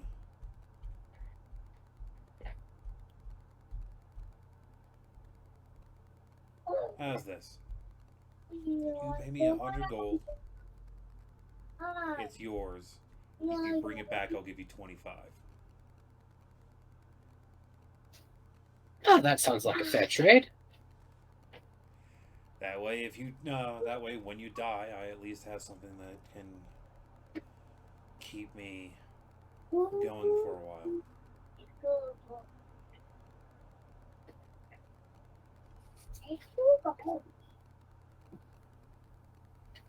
He's really not encouraging, is he? Most people don't return from the ruins, do they? Nope. Well, my compatriots and I might look a little eclectic, but So does everyone else that tries to nose for him. yeah, we have a decent number of skills. And I do happen to know there are parties that return, but empty-handed. If we succeed, then you'll all have a little bit more quiet of a life. One can hope. Excellent. Well, we're just gonna finish our drinks, and then we can finish the matter and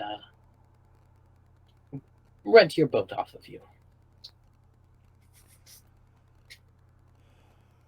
It's docked a little ways north of the town.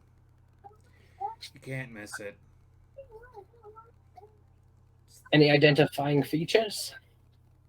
It's the one with the blue bottom. Just look inside. The one that's painted blue. Got it. I pull out 10 platinum and set them in front of him. Give me a moment.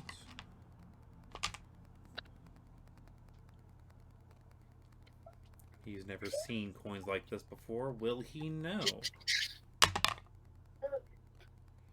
Yeah, he looks at him stunned. But quickly puts them into his coin purse and not sure who will be able to probably use it, but Oh, my apologies. Would you prefer a different... I just thought for convenience and carrying sake.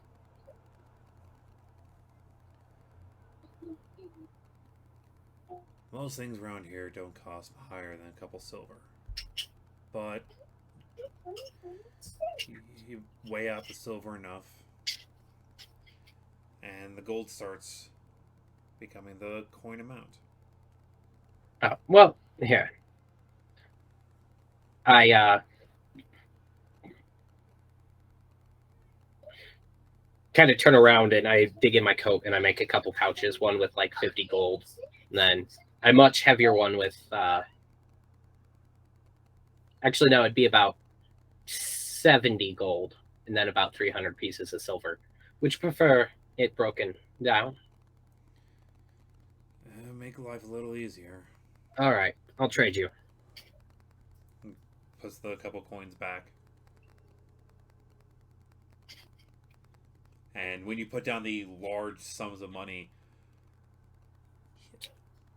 a few people in the tavern immediately look to him, and he just sets his cup down, picks them up, and just leaves. As he does that, I snap my fingers, and a little shadow spider appears on the back of his cloak. Just a tiny little like wolf spider, just Okay. to keep an eye and make sure nobody ambushes him. Yeah, That's your rather kind of you. sees him get all the way back to his house, which is not that terribly far away from the pub, and he is starting to stash it all over. Like, he's making sure it's not in one place. Good to know.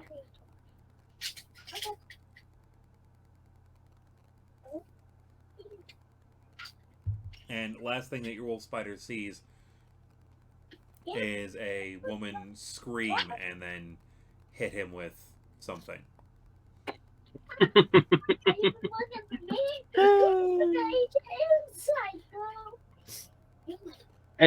At this point, I'm just sitting at the table with the rest of them explaining the deal, and all of a sudden you see me stop and go, apparently his wife is afraid of spiders.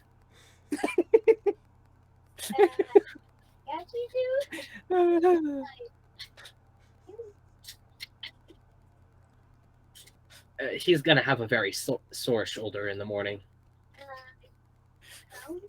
I think that was a frying pan. Yeah, but he'll have plenty of time to like heal up and rest, so he'll be fine. He has enough money to cover the medical expenses. But we have a boat now. Well, that is good. Apparently, I get 25 gold back if I don't die, though. So, Well, if we don't die and bring it back. Well, yeah. Good use of money.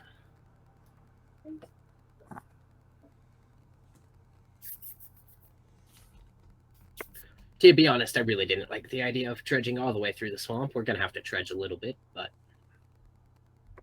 Mm-hmm. Well, I was good either way. What time of day is it? It is late morning, getting close to like the early afternoon area. Should we set off and get a little ways upstream? I'm before the ready to day's go. out? Does anyone else want to do anything while we're here? Is there What is there anything to else? do? Oh, real quick, let me just refill some of my flasks. Went through quite a bit on the trip up here. Yes, water supplies. Definitely. Sure. You said it before I could. Go back up to the woman behind the bar. Excuse me, I never caught your name. Sarah? Sarah, do you have any liquor? Any whiskey? I got a couple bottles of a stronger brew. Fill me up, and I've set 4 empty flasks on the counter. Are they about the same size? Yeah, they're all about the same size. She picks one. She picks one up, looks at it.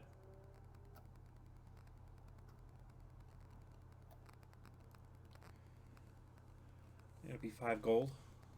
And she picks up a bottle, and she is able to fill all those flasks using pretty much the whole bottle, except Perfect. for like a little bit. Lovely. Necessary rations, you understand. Yeah. If you say so.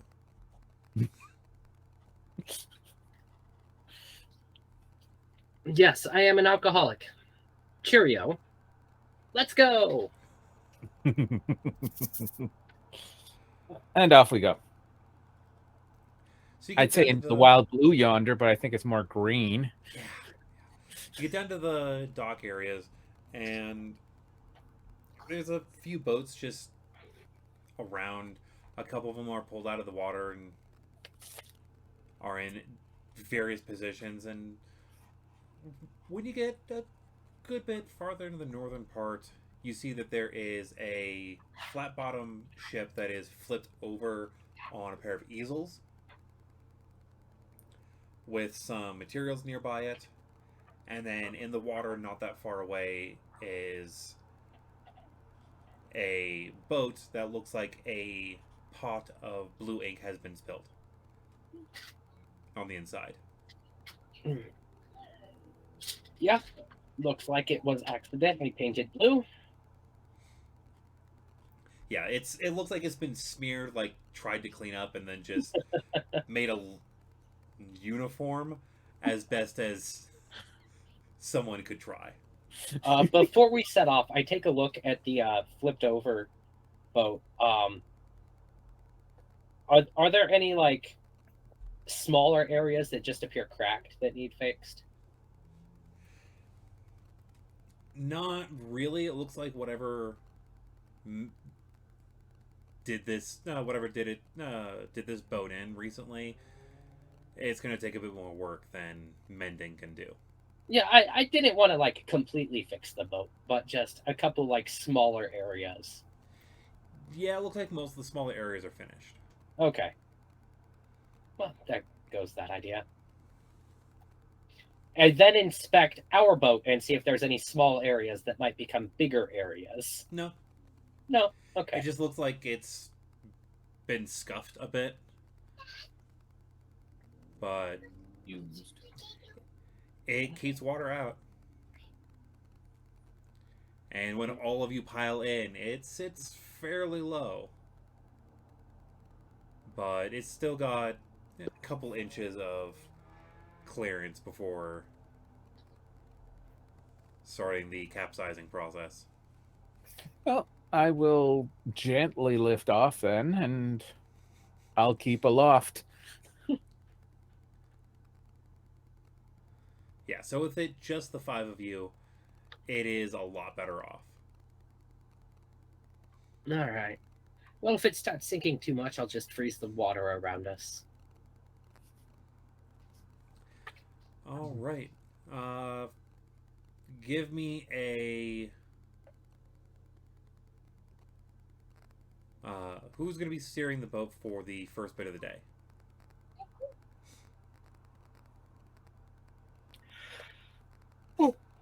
Fuck it. It was my idea. All right, give me a survival check. As I'm giving aerial support, does he get any advantage there? Seeing as you're going to be doing the aerial support, you're going to roll the d20 for encounter check. Okay. So that was actually a pretty good roll, 17. 17. Yeah, you're managing well. Me, on the other hand, I rolled a 1. Well, that'll be great. It's fine. Everything's fine. We're all fine. How are you? Of course we're fine. And the boat catches fire. Bad 20. Bad D20. On the plus side, I still have a set of carpenter's tools from potentially needing to fix our wagon. I kept those on my person, so maybe I can figure it out. Well, I've also got Boyer and Fletcher, so I sort of do woodwork as well.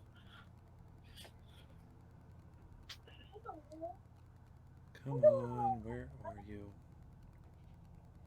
Maybe a little bit farther this way. Of course. Here we go. Beautiful. Aren't you pretty? Oh, you're just gorgeous, aren't you? So, So we've encountered it right from the get-go, have we? yeah, you guys got a fun encounter. Swamp creatures. Or a thorn lion. Barbed lion. Oh, yeah. Oh, That sounds so much better. Yeah. Yeah, I remember one adventure I had my players going through in a swamp that they were not happy. Every Every type of plant you could think of was animated against them. Luckily, I'm not that mean right now. Right now. Yeah, no. Well, no. Today you just get to deal with other fun things. Just have to bring up both bits here. Oh yeah, real quick. Justice, you didn't need that Ion Stone of Awareness anymore, right? That is correct. From the level up. Who Hold was going to take on. No, that was because of the feat, which afterwards I realized I don't have it yet. Oh, okay. So once you I still- do have it, yeah. So you still have the Ion. Okay. Just because initiative's probably going to happen. Okay, good to know, because I hadn't equipped up my character, so. Yeah. So, Justice, give me a perception check. At advantage because you are. Oh no, it'd be a flat roll. Well, my familiar is assisting with the aerial, so. Okay. It's still a flat roll because you would have advantage, but what it is gives you disadvantage. Okay. Or attempting to see it. Well, can my familiar also make a perception then? Yes, it can. 13 plus 9, 22. Right. Advantage. Fuck you and you're being a fucking gloomstalker goddamn bitch. Yeah. Is that a new class? It seems that way. 17 for my hawk. 17 for your hawk. All right. Your hawk does see one thing, which is the barbed lion starting to prowl and look over the party. But Justice, you kind of notice that a bit of the swamp behind the boat is following the boat. Okay. You just had to roll a 1. It was just going to be one of these, but no. You get both. You get both because huzzah. Give me a nature check at advantage. That's going to suck. As I said, I'm more of an urban ranger. Okay, not so bad. 16. 16. You're pretty sure that what's behind the boat is a shambling mound. Okay. So I yell down to everybody, shambling mound behind us and a briar creature coming in from the front. Dionysus, give me a Arcana check. 21. 21. You know that from the books that you've come across, barbed lion is also known in the older textbooks as a manticore. Huh. Sweet. Hey, do I know anything about shambling mounds? You know that they are not very fun. Do I know about the electricity thing? What did you give? Your original Arcana was for the barbed lion. I will let you. I'll give you this choice. You can either roll to see if your character knows this right off the bat, and because I'm literally getting ready to say roll initiative. Yep. Either you get, I'll have it either you roll initiative and you can have that as part of a part of your action on your turn, or you can go ahead of time and roll at a -2.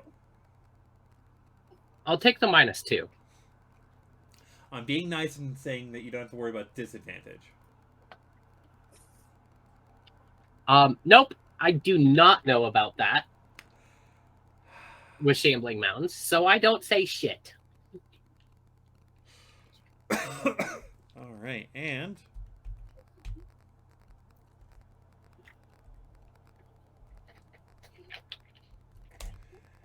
on that note, first off, who is running Tala today?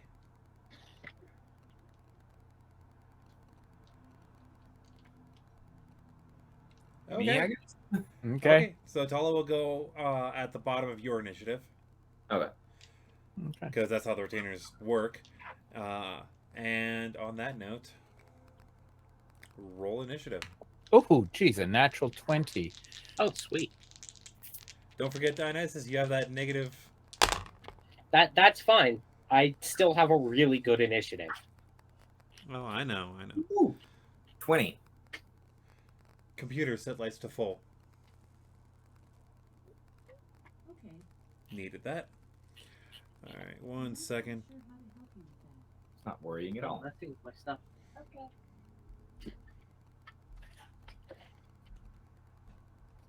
Only a 27 in my case. Once I get the alert feat, that would have been a 32. All right, 1 second. I gotta put in their initiatives real fast.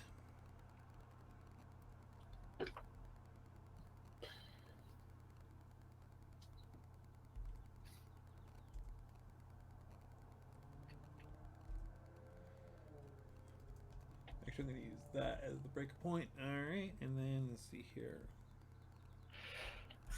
Ooh.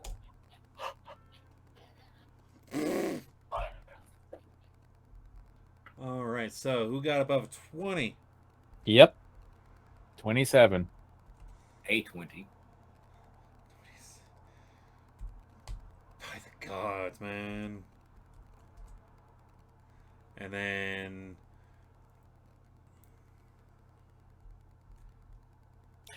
Hold on. I can fire from up here, can't I? you can. Cassius, you said you have a 20? Correct. All right. Let's go 15 to 20. 19.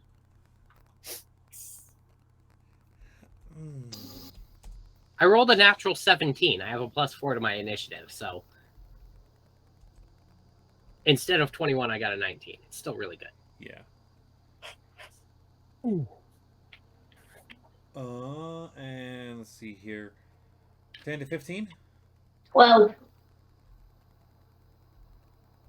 What is your dex? +2.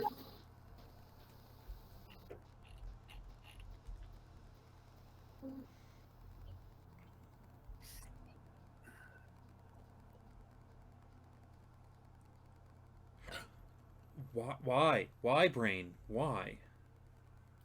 Because. Sorry, brain no brain today. Yeah.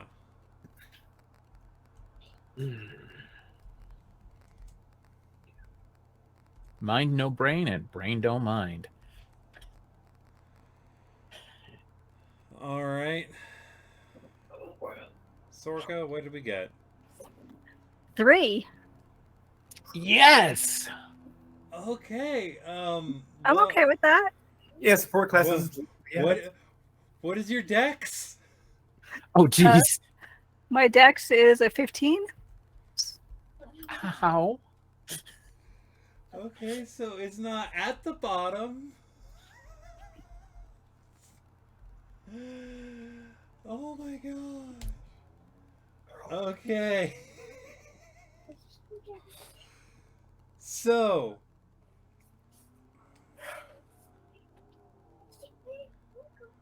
Let me just do one last little small thing.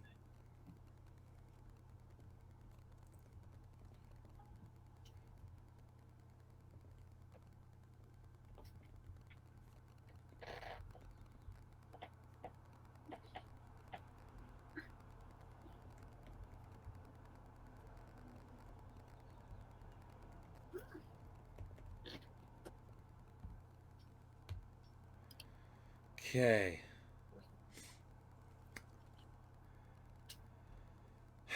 So, Just as you are up, Cassius, you are on deck Okay. with Tala in the wing. I'm looking The at what I shambling can mound do. is about 30 feet behind the boat and starting to rise up out of the water. And the manticore is about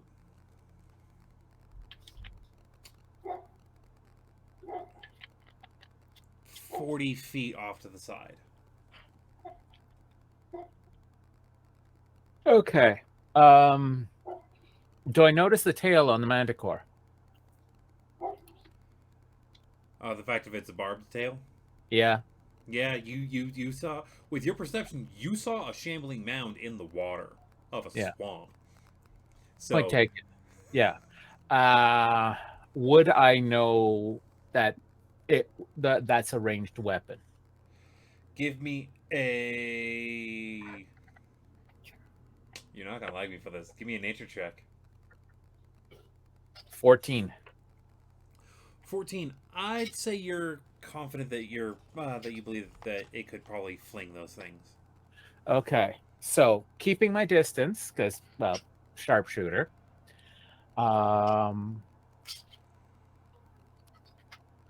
With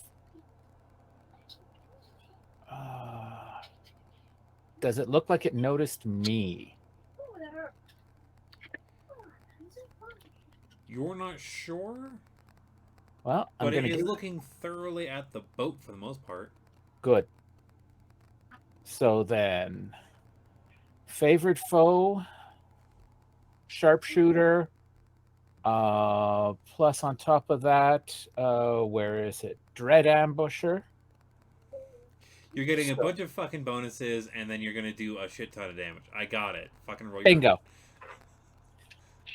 Do I get advantage on my roll?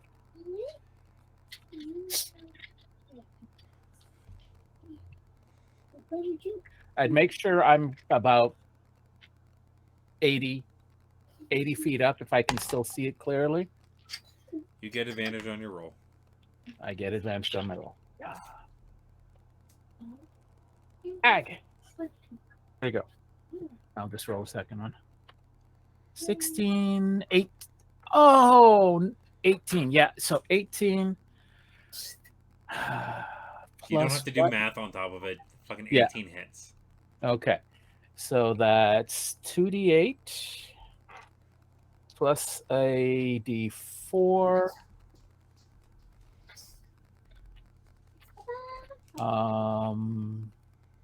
Yeah, 2d8 plus a d4. I forgot to say I was going to put Hail of Thorns on it.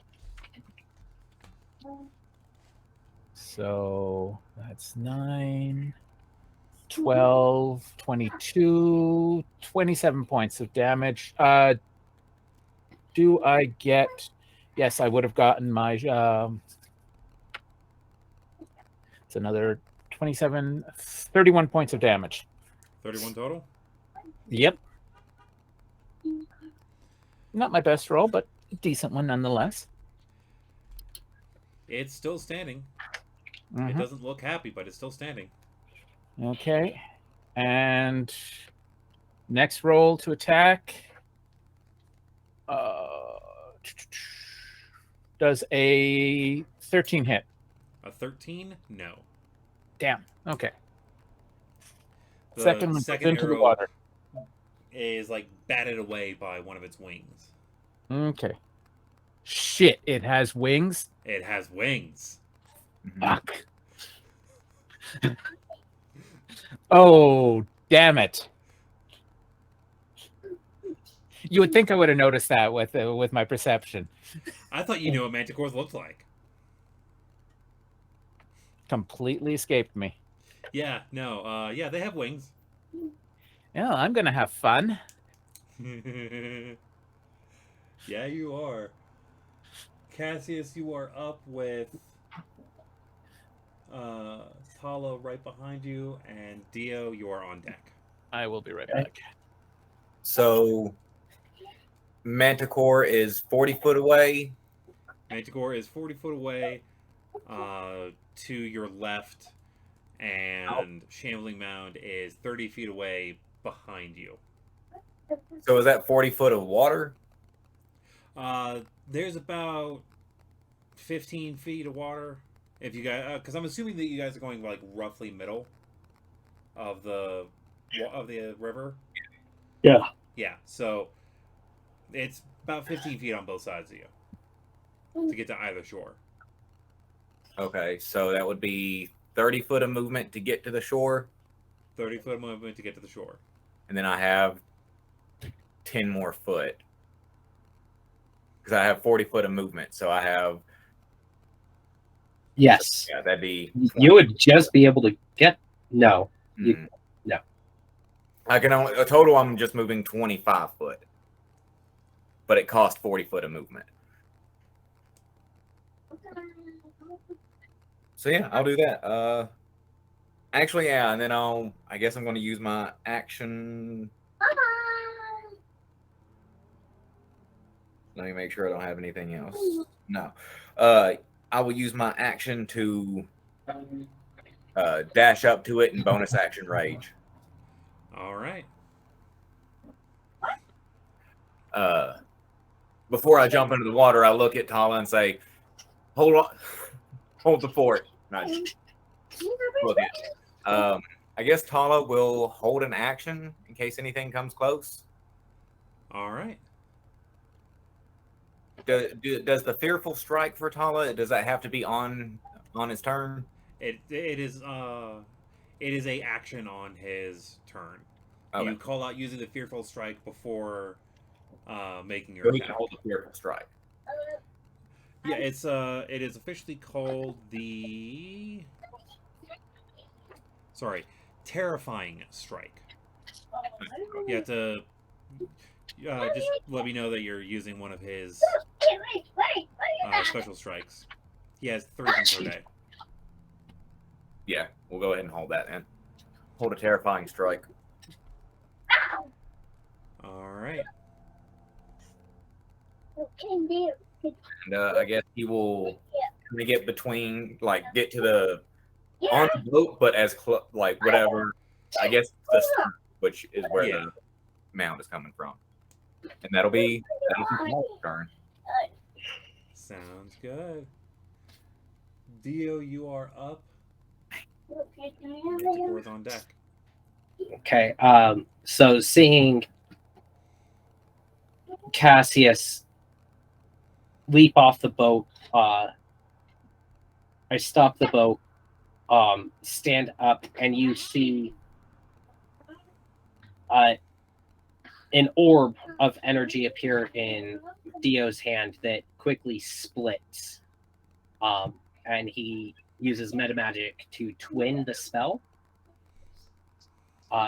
for chromatic orb. And then sends one off to each the Shambling Mound and the Manticore. Shambling Mound is plastic, Manticore is metal. And they're both 13 plus 8, so 21 to hit both. 21 will hit both. All right.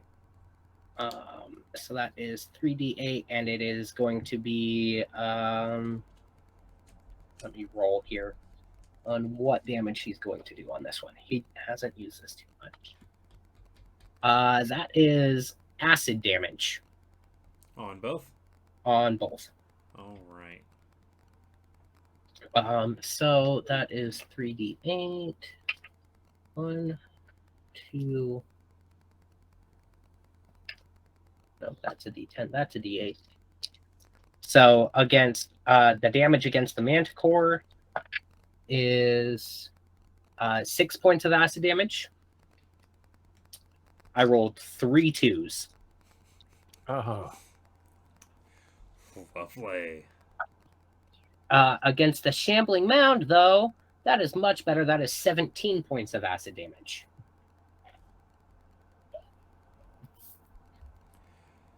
All right. And then as a bonus action, he's going... Oh, no. Can't do that. Never mind. Is that you? Yeah, that is me. All right, Manticore's up. Wells, you're on deck. The Manticore sees Thistle run up on him, but looks at you and laughs before flying up. Would that be an opportunity attack? That's an opportunity attack. Can I use a grapple? Because a grapple can be replaced by an attack if you have multiple attacks. I mean, you can use a grapple to replace an attack. Yeah, And it doesn't say it has to be on your turn. I would say yes, but you are at disadvantage because a Manticore is a large creature. Okay. And it's like the body size math. Does that sound? I mean, whatever. Yeah, my braining.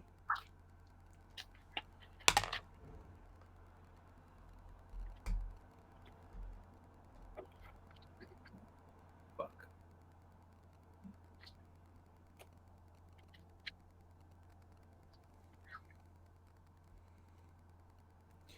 With an idea of your stats, if you don't fucking grab this thing, I'm gonna be a little disappointed in you. I mean, I did not roll great because of that disadvantage, but I did use knowledge of the past or knowledge of a former life. So that's still a 14.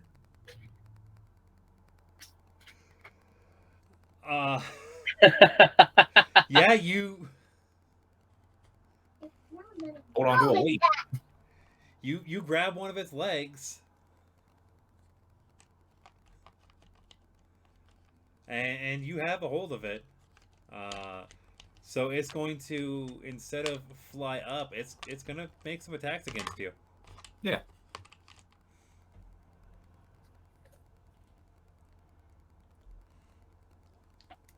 I am raging. Okay, first one is a bite attack. And this is just fucking great. Oh, this is. I am sorry. So let's see here. That's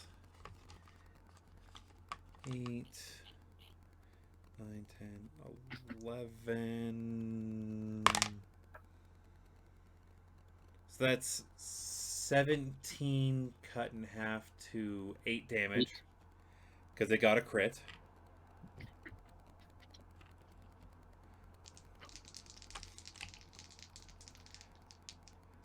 Damn you and your fucking... Oh, you're not gonna like me after. And then the 2 claws. What is your AC again? 19 without a shield. 19. You lucky. That's what you are. You lucky. One of the claws digs into you, and the other one just like almost bats at your arm, and you were able to move it away, and you only take fucking 8 reduced down to 4, you goddamn raging piece of shit. I would like to mockingly laugh back in its face. That is an acceptable free action. And Yes. as its reaction to that, it will say to you, "Lunch shouldn't laugh." I laugh harder. Now I'm actually laughing. Wells, you are up. Sorka, you are on deck. Cassius isn't all there. Okay, so right now both the enemies are like in the water, kind of far away. Where's your toe? 1 second. Busted him. I'll try and fix The- him later, okay? Okay. Shambling Mound is in the water. The Manticore is on land. Okay, how far away is the manticore? The Manticore is about 40 feet away. It'll take you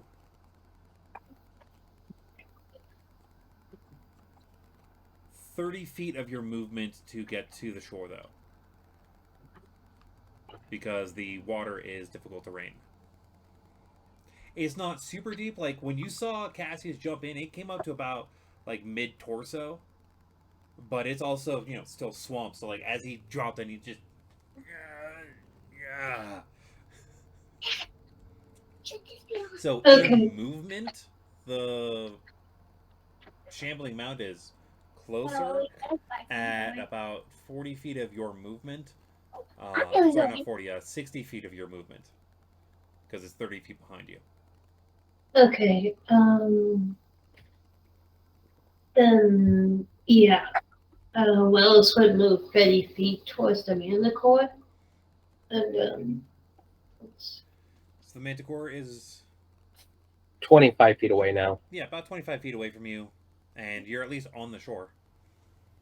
okay.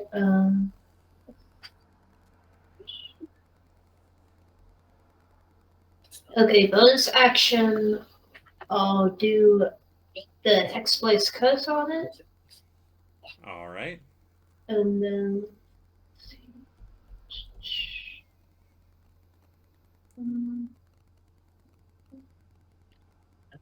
Stop messing with it. Stand it back up. And Okay, action. It'll do an Eldritch Blast at it. All right. Roll your attack.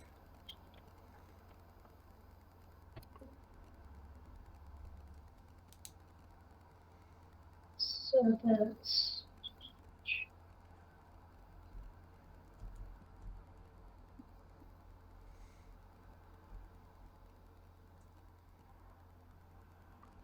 23 to hit. Yeah, you definitely hit.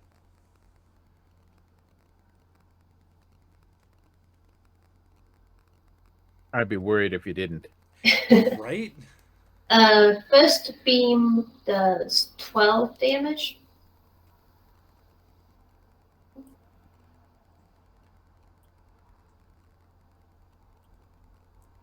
All right. Okay, got the same exact roll for the second beam, 23 to hit. For only 7 damage. Oh, great. Almost forgot the extra damage. You can just roll all the extra damage at once. Yeah, it's 5 necrotic.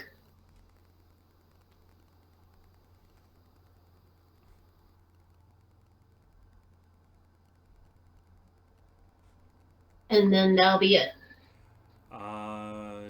Did you add the other damage Yeah, that was the necrotic. for the Hexblade, right? Yes, I did. Mhm. Okay. What about the other damage? Your communion damage? Isn't that the necrotic damage? I thought your Hexblade's curse adds more damage as well. I already added those to begin with when I gave you the damages. Okay, I did not realize that. I apologize. I am good. We are good. It's all good. That it does not look happy. It is bloodied.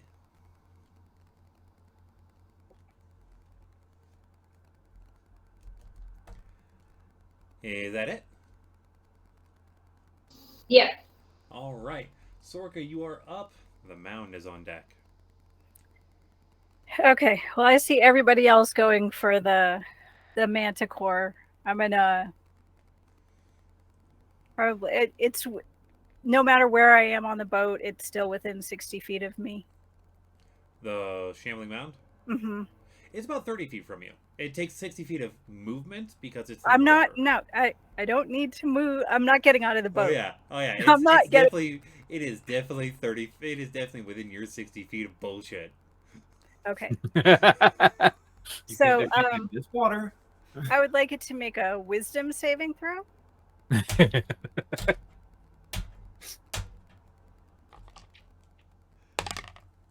It would like you to go fuck yourself.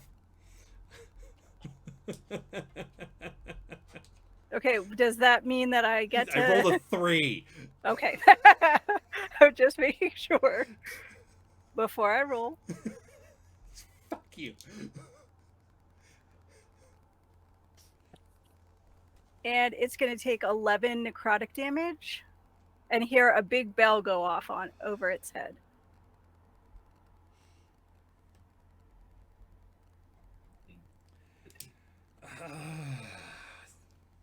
Of course it does. Of course it do. He told it. Mm-hmm.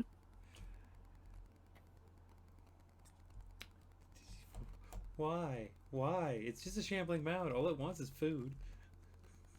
I don't want to be food. Anything else? Nope, I think I'm good. It doesn't look like any of our people are very hurt, so I'll hold on to that stuff. I'm Alright. good. So it's the shambling mound's turn. And it is going to use all of its movement and swim up just a little bit behind the boat. And as it gets close, I need everyone who's on the boat to make me a dexterity saving throw. As it gets close, with that trigger Tala's held action? It is still 10 feet away. Oh. I don't have Tala's pluses written down. Dex is +3, if I remember correctly. Think Yes, so. dex save is a +3. 15 for Tala. I Same got a for Dio. 'Sorka? 9. Thought you weren't getting in the water. And oh, I right. didn't Wells want to is get water. Wells is on the land. Yeah. Yeah, So, it's just Dio, Sorka, and Tala on the boat. Sorka, I need you to roll me a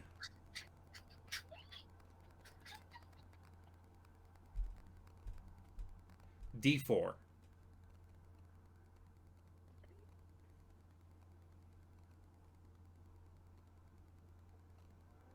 Four. Lucky you. When the surge of water comes in and it rocks the boat, you lose your footing, but you just drop to the deck of the boat. You are prone, but you're still dry. Didn't Most leave part. the boat. You did not leave the boat. Yay! There's a 1 in 4 chance that you would. There's a 1 in 4 chance that you would have stayed in the boat.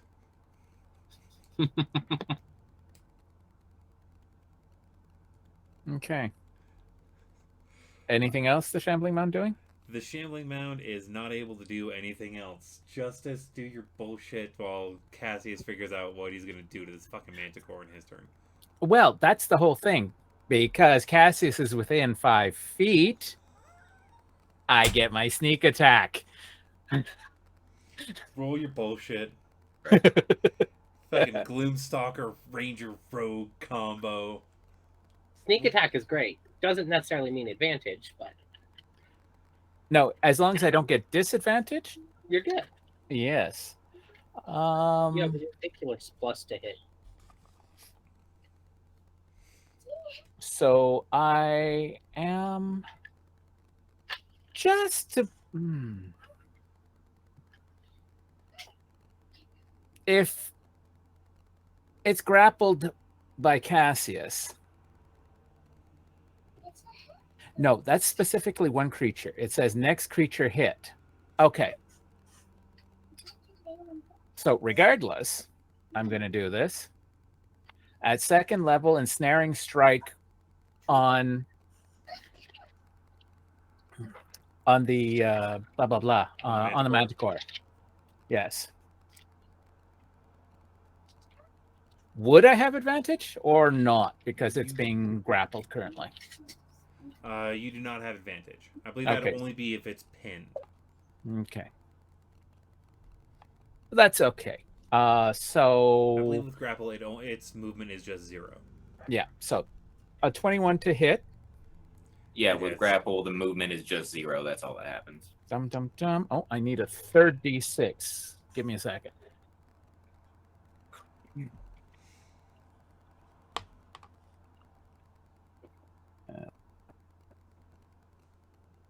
Where is d6?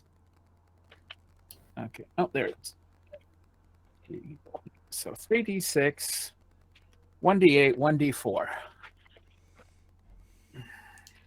Plus 15.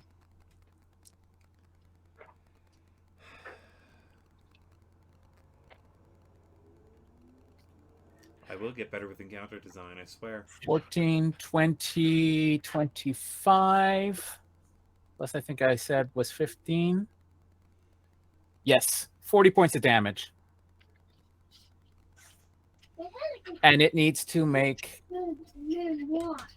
a... What kind of save? La la la la la. What's your DC? Strength. What's your DC? 14 strength. Yeah, no, it fails. It fails? It fails. And strength check to escape at the... Dum dum dum. And takes 2d6 piercing at the start of each of its turn, and it needs to make its success at the end of its turn.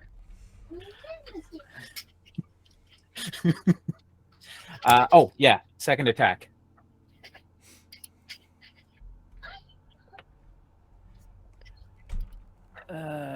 That's 14. 14 just makes it. Okay. How's it going? So down. How's it going down? How's it going down? Through the eyes. Arrow straight down and into its eyes. So that's 11, 14. You don't even need to roll. It has 3 health left.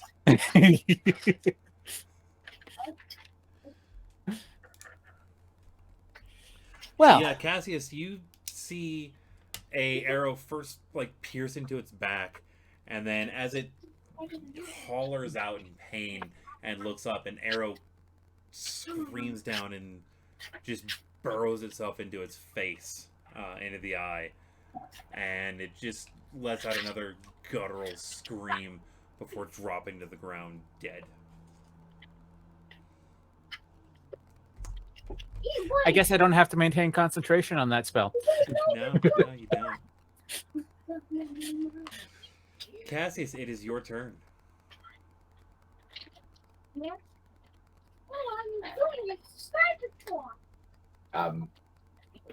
Yeah, I got nothing I can do. Sorry about that. There's a shambling mound moving closer to the boat. How far away is it? Because it was 15 foot, so now Should- it's probably Should be 10 feet 20 now. foot because it's behind the boat. Yeah, it's about 10 So- foot behind the boat. I can use. All of your movement, you should be able to get up to the shambling mound in the water if you use a double move. Yeah, so I'll use all my action and everything. Which my rage drops also. But no, I attacked on my last turn. So no, I didn't attack on my last turn. I attacked You got Yeah, attacked though. that. You did get Counts as attacked, an- though. Yes. There we go. Okay, I'll move up to the shambling mound. All right. Yeah, no, your rage still is good. Yeah. You got some damage on you. You're okay. I guess Tala will jump in the water and take a swing on the shambling mound. All right. That's a 2. Even with its +6, even with his +6, unfortunately, that does not hit.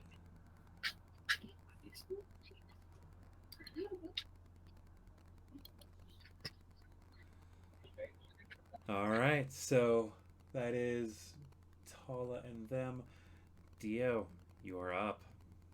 Wait, fucking Wells on deck. I see the manticore go down. So I turn and reach into my coat and I pull out my bow and I fire an arrow at the shambling mound. All right. Let's see here. 6 to hit. That is 15. 15 just barely makes it. All right. So that is 7 points of piercing damage. And then I am going to quicken another chromatic orb. All right. And this time it is thunder damage.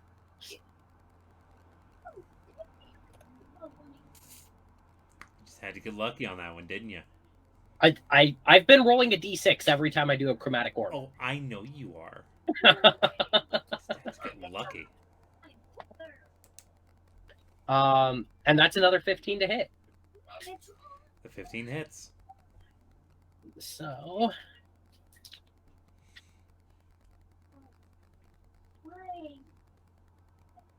okay, that is 10 points of thunder damage.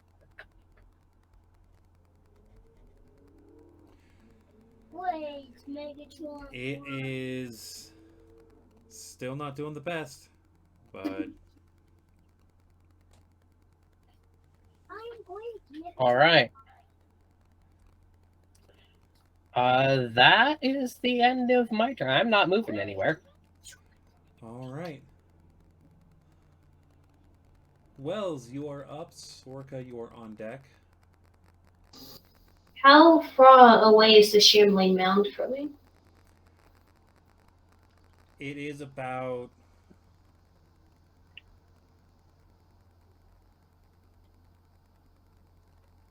doing math in head of direction.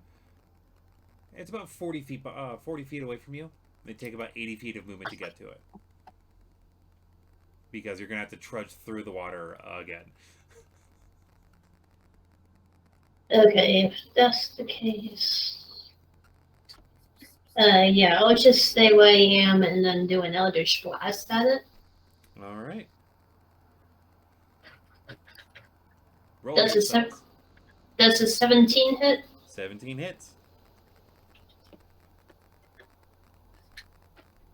For 5 damage, and then the second.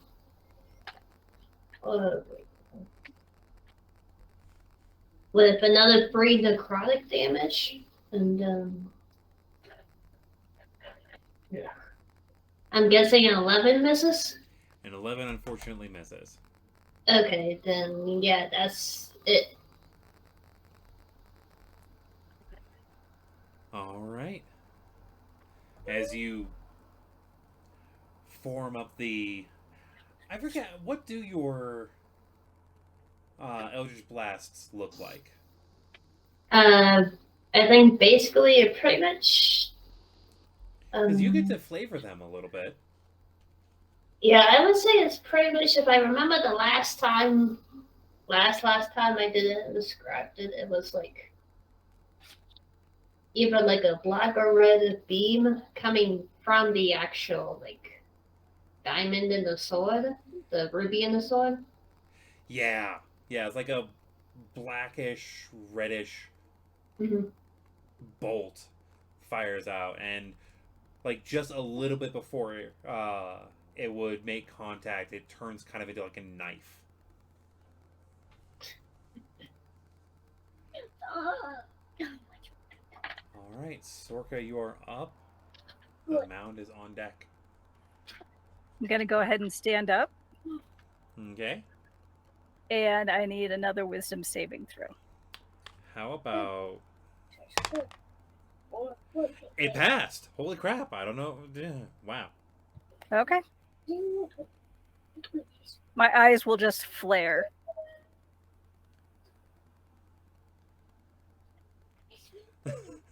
And that's my turn.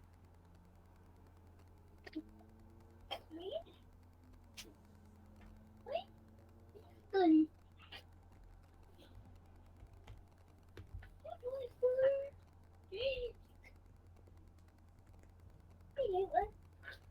second, I just gotta think real quick.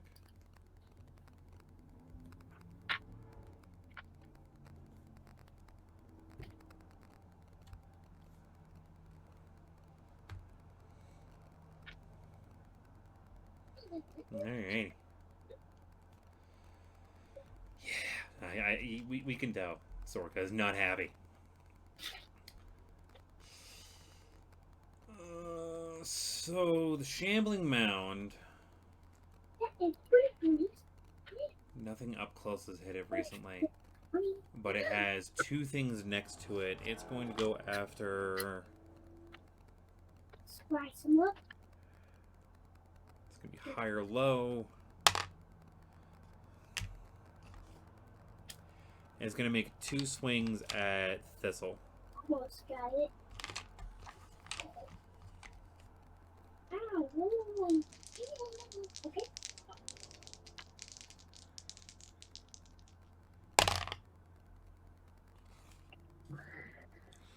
Oh boy. Okay. So Thistle, it tries slamming into you one time, and the first time it like absolutely misses. And right before you think you can possibly get a strike in on it, it comes up and slams into you again. Well, as it goes to make that second slam one, I go, "That's my cadaver, thank you," and subtract 4 from its attack roll.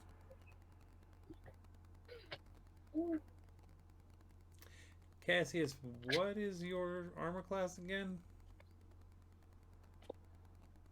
19.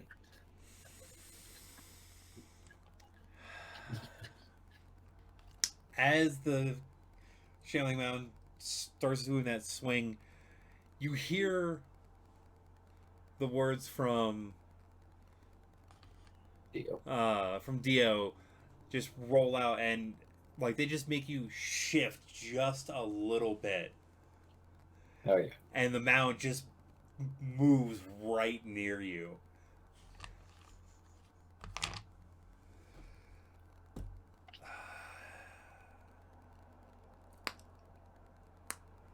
what I get for not having fucking action-oriented bullshit fully developed.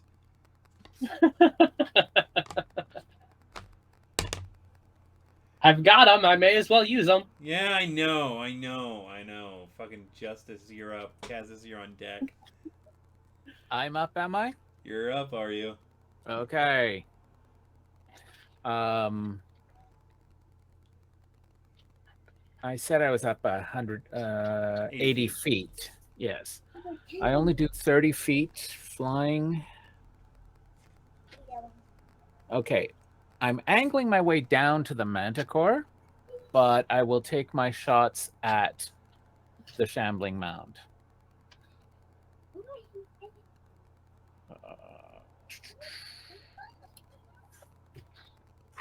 So let's do sharpshooter. Out of curiosity, are you going like kind of dive bomb maneuver towards it, or are you like trying to ish slowly? I basically dropping down feet first, but controlled. Okay. Just want to make sure I know how you're orientating yourself. Yeah. So 15 plus 5, that's a 20. We're good. That hits. So that's a D8. D4. You stupid D6s. And a D6, yes. Just one.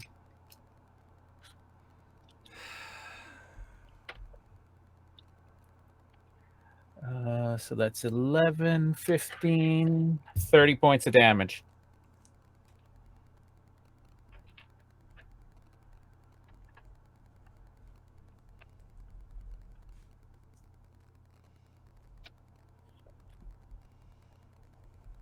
That sneak attack bonus is awful. Yeah. Friggin' So is. It's so overpowered. I love it. All right. It's only getting worse. Is it still moving? It's still practically moving.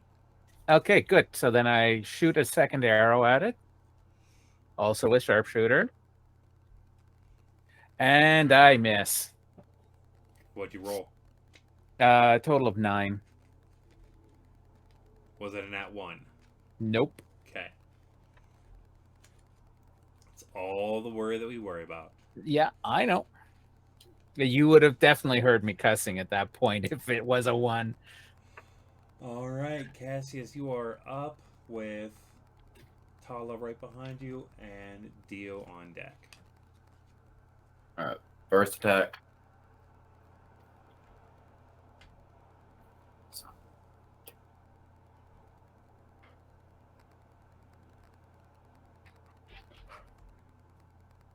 $14.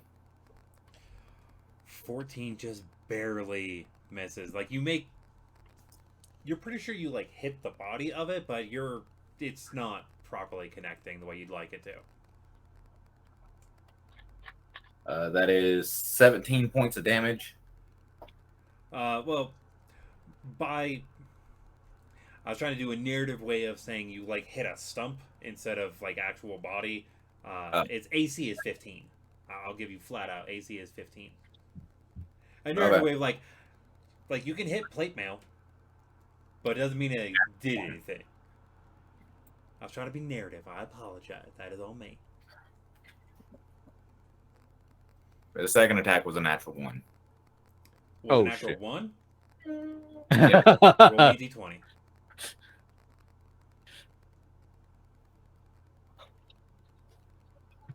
Six. Okay. There is 3 options that'll happen when you roll a natural 1. If you roll another 1, you provoke attack of opportunity. If you roll a 20, you get to re-roll your attack. Anything else is just a miss. Okay. So there's a 5% chance that miss could turn into like an actual hit.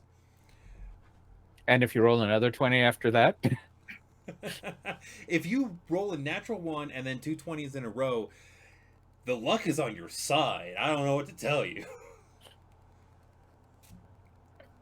You fainted and you managed to expose a critical area. Yeah, there you go. That's a narrative way of putting it. And then Tala's attack. All right. Tala has a +6 to hit. That's a 2. So that's 8 total. Tala dies her back. Tala dies her back. maybe we should have Sorka take control of Tala. Tala was doing so much better. Yeah, but Tala also did really good with Cassius. Maybe Tala's just having an off day. Not used to working in a swamp. Cat in the swamp. That's probably it. Yeah. Oh, yeah, that would do it. So while the water is only up to Cassius's waist, it's up to Tala's neck. That actually is a pretty fair point. Tala is only 12. Child fighters. Yes, but with cats, he would be almost fully grown. He's getting up The there. tabaxis age fast. I still like to imagine Tala being like nearly up to his neck in the swamp. Oh yeah, definitely. Like chest neck area, definitely. Yeah. He's the short boy. Dio, you are up. Wells, you are on deck. Hmm.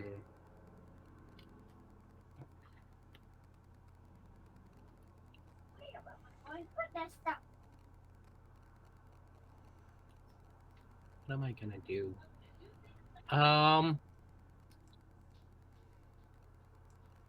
I need.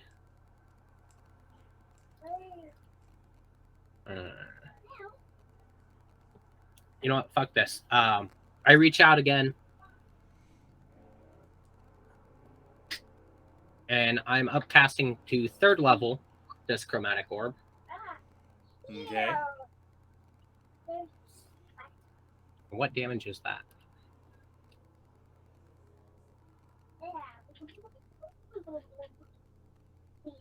Five is poison. Damn it. Interesting. Hoping it was gonna be lightning.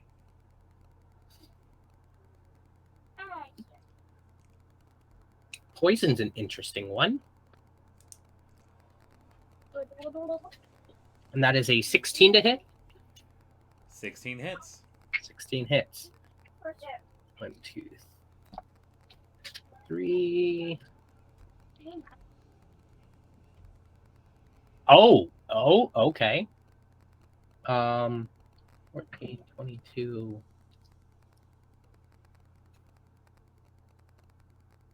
34 points of poison damage.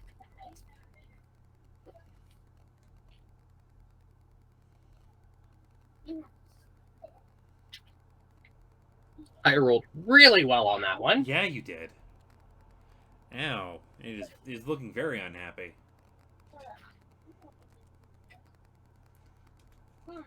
Cassius just dropped the information of Tabaxi do age similarly to humans. That's because of Mordenkainen's. Oh, new Mordenkainen. That's Yes. the original one. Oh, off the original. Yeah, off the original, then we're good. Legacy Tabaxi. Okay. So Legacy Tabaxi, which is what we're using currently. We'll get into the fancy stuff next campaign. All right. And then I don't think I can. You know what? As a bonus action, fuck it up, Cassius, and you have a bardic inspiration die.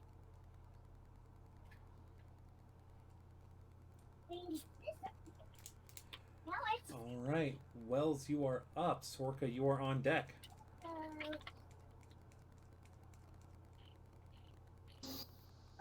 Okay, so it's still the same distance from me? It is still the same distance. It didn't move because the party decided to just jump on it.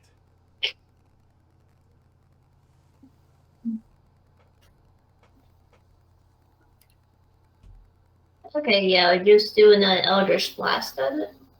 All right, roll your attacks. Does a 21 hit? 21 hits.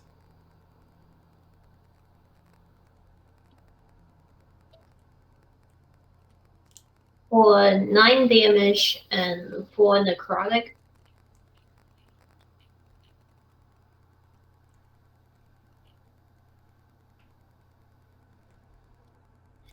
And I assume a 27 hits? It does. It's too bad that wasn't the one I hexblayed. That would have been a crit. And then that's for 6 damage. And then. How's it going? And then another 6. Well. It died with just the attack. Just. Oh, damn.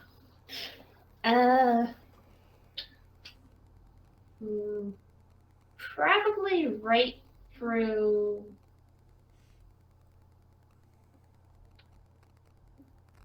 the head or something, like shot through the head. Yeah, it's got a head-ish area on it. A lump that kind of looks more like a head. Yeah.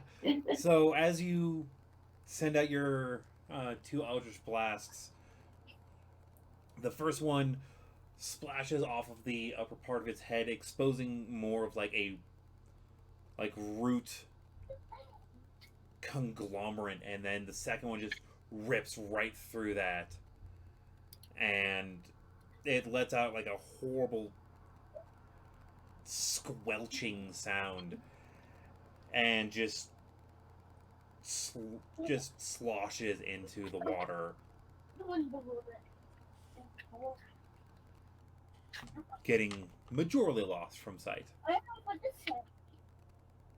Okay. And you guys get through that combat. Which I did not expect to be more. Which I expected to be more than just a mild speed bump, but it should be doing more than As the others get back on the boat, I'm using prestidigitation to get all the swamp water off. Okay, as everybody's getting on the boat, I drop down to the manticore, slice off the tail. I want those spikes. Give me a. One second. Things are being weird and dumb, and I don't like it. There it goes.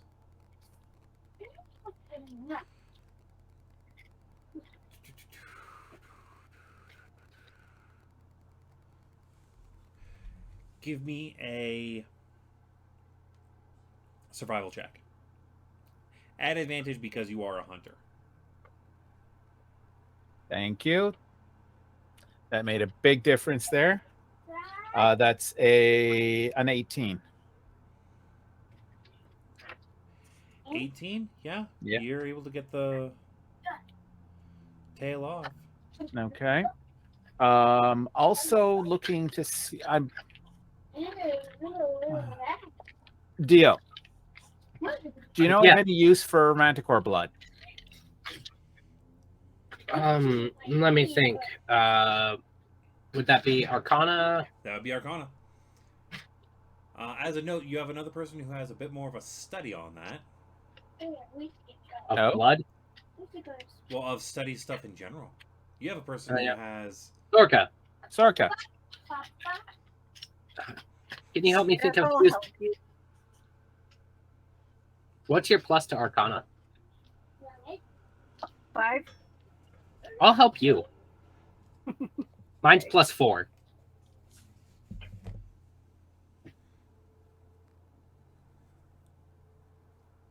So does a 23 help? Oh, jeez. Yes. You're pretty sure that if you're able to get some vials of blood, you're able to make either a weapon or a bit of ammunition of a manticore bane. Yes, it's helpful. Okay. I will see what I can do. I have a few vials, so Give me another survival check. also at advantage. Just a straight roll. Okay. 22. 22. Roll me a d6. 4. 4. You're able to get 4 vials of manticore blood. Ooh, damn. Okay.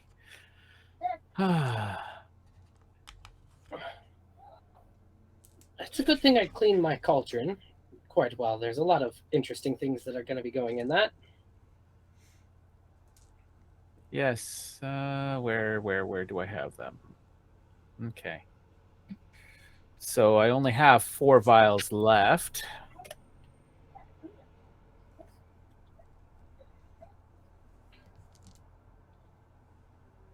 If you end up needing more, just let me know. Okay. Beautiful. Yes, and the spikes definitely. Not sure what I'm going to do with them yet. I might. Oh.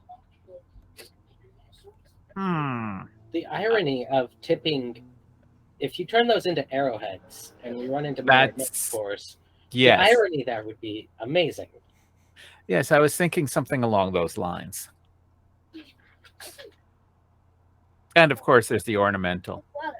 I'm definitely keeping a couple of them just to piss off any manticores.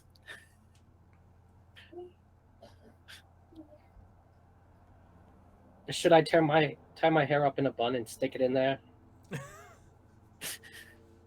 haven't pissed you off yet, have I?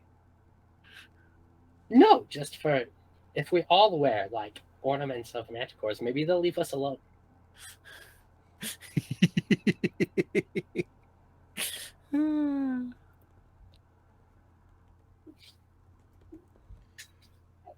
All But right. I think we should move a little bit further and then set up camp.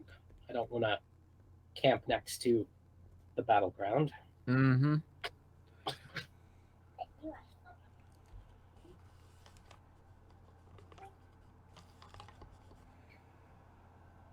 So your night goes pretty well. And as a note, I use the magical tent every time we can. Yeah, I kind of guessed. Just explicitly saying it here. Yeah, magical tent. And as a note, there is because it kind of adapts to whoever opens it, right? Whoever sets it up, yes. Yeah. The main room just has a giant hot tub every single night so that we can like warm up and get the swamp off of us.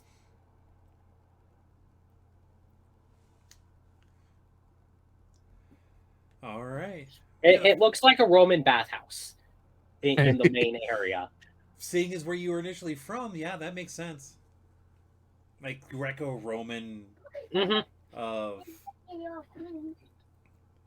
the Blue Rose, yeah. Yeah, the night goes without issue. You all you do a rotation of posts outside. Everyone's able to get time within the bath. Give me, for the next day, the next couple days, give me a survival check. Okay. So let's see here. Survival check. Just Can a I regular assist with survival that? check? You can assist with it, yep. Yep. Okay.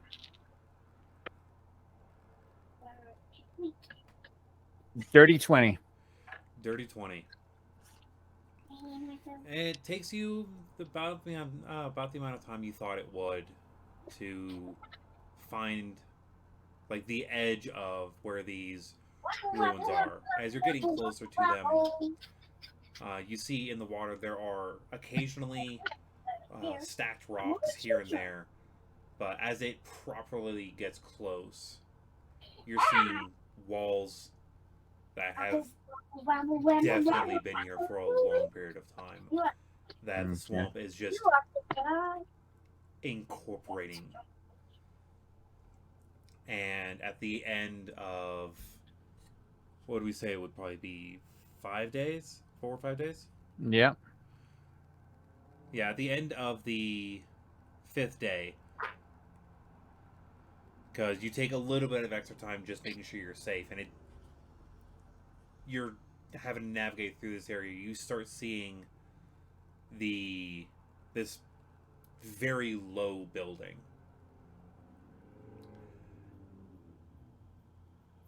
You're pretty sure with how the trees are growing that if you were properly up in the air, you would have missed it completely.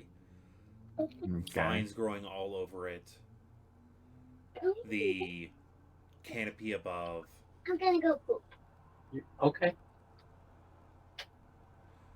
It is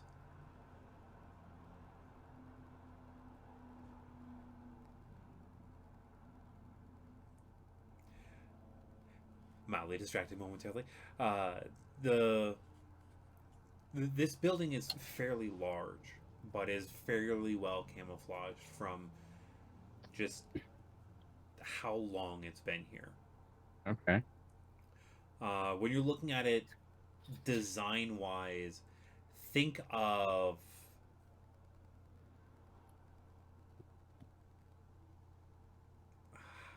how would be the best way to describe this? Old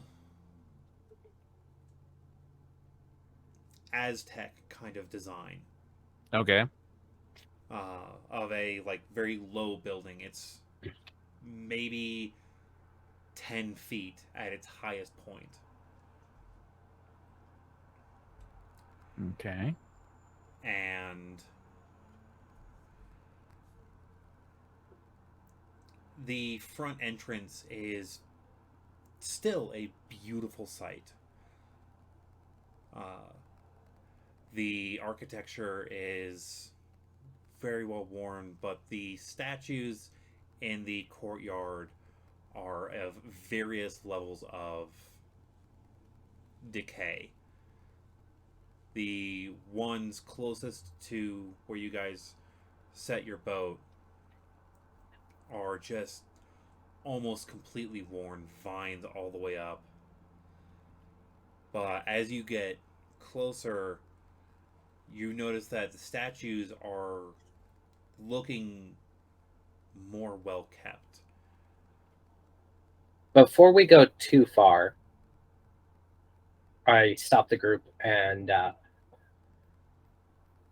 say, I'm going to send the familiar forward. If there's anything dangerous, well, it leaves the rest of us at no risk. Works for me. How are you sending your familiar forward?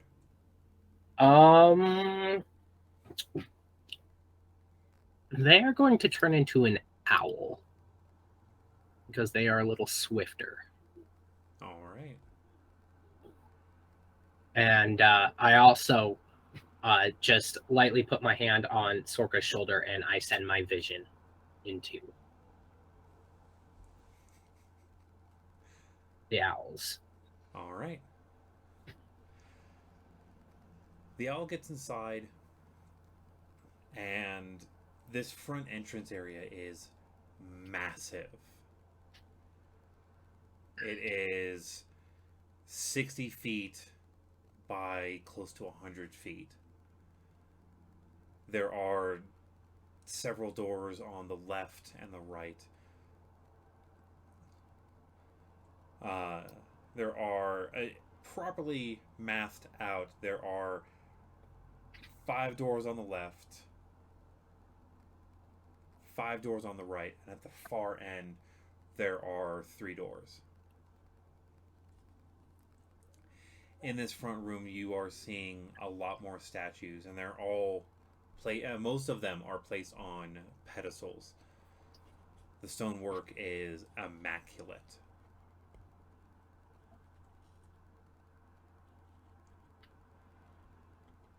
All of the doors are made of wood. It is a fairly rotting wood. I look around for signs of anyone else in the room or recently being in the room. It looks like something's been in here not that long ago. Maybe in the past week or so. Does it look like people or a creature of some People. kind? People.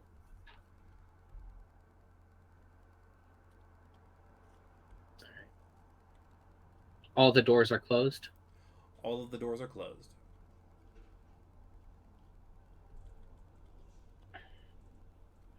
Can I try to see if anything looks trapped? You can try. Would I use the owl's perception or mine? Seeing as you're sending your vision through, I'll let you have yours if it's higher.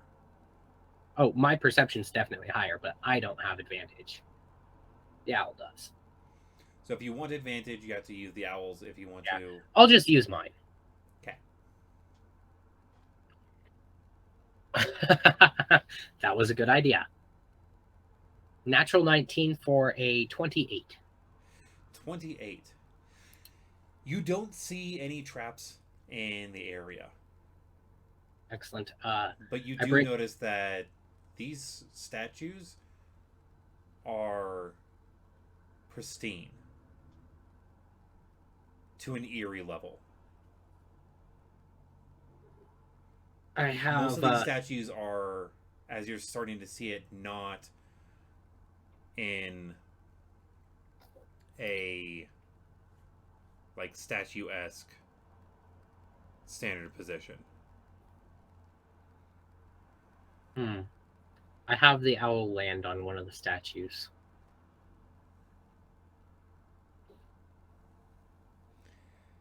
It's a statue.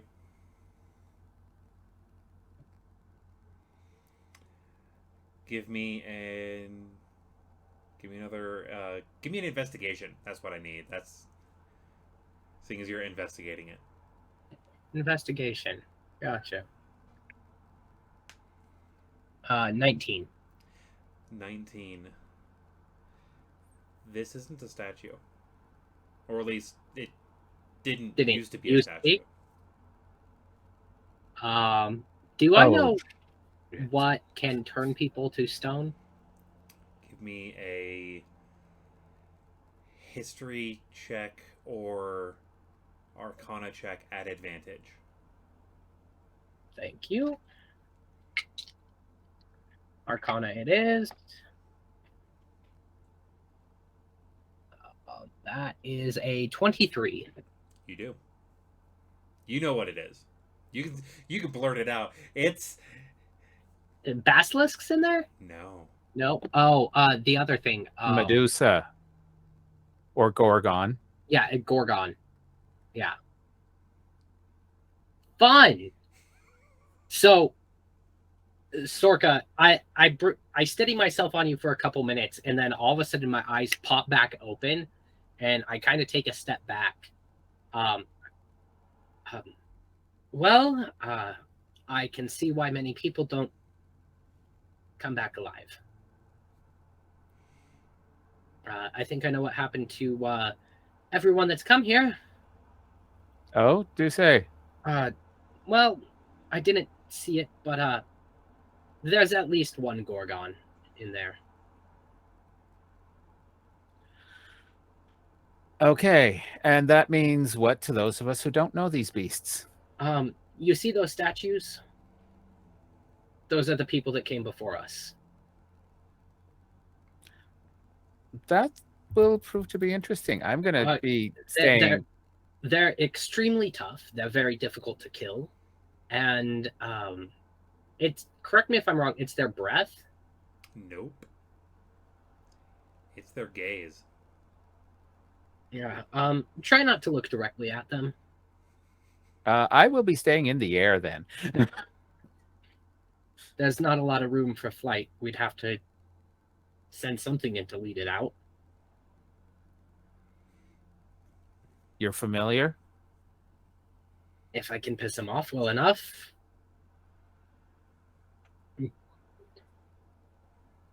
But I think I have to go in because most of the doors are closed. And in order to convert his form, I need to be a bit closer.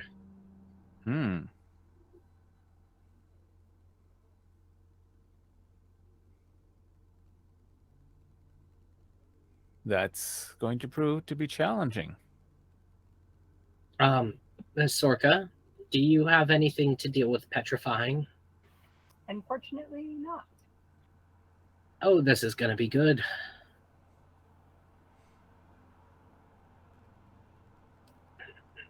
Tala, no offense, but your luck is shit. Maybe stay towards the back when this is going on. Yes, my lord. I would hate to just have to turn you into a decoration in my pub. As you say that, you see his ears just like lower down. It's because I love you.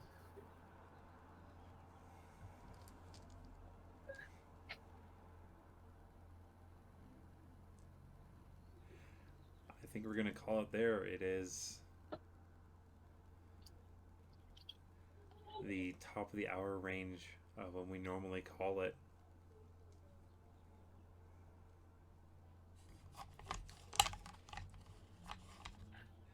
And I think that's a good spot to leave you all off on with the anxiety for 2 weeks. Hopefully, that's the only anxiety we have to deal with. Yeah. Good luck on your upcoming move, I'm guessing. Maybe. Hopeful move. Currently is looking like it's just moving into cars. No, that is not at all. I'm sorry, I'm pessimistic. I apologize. No, just stupid paperwork. Bullshit. Very. That does not surprise. Anyways, thank you all very much for swinging by and watching. we are still slowly working on our little merch stuff. So, in time, we'll be able to send that out, hopefully. We now have things for like making decks of cards. So if you want a deck of cards of that, we'll be able to start looking into that as a possibility. In the reasonable future, might make a Patreon, get some of the extra shiny things set up. We'll keep everyone in the loop. As usual, if ever you want to track more on our stuff, just send it through the link tree of the Black Barrel Tavern. We post these up on YouTube relatively reasonably after they are recorded. And we are here every other week. And once we get the move done and I can get resettled, there's going to be more video game streams on here as well. But until then, be well. Roll safe. Come on, mouse over here. And I could say, bye-bye.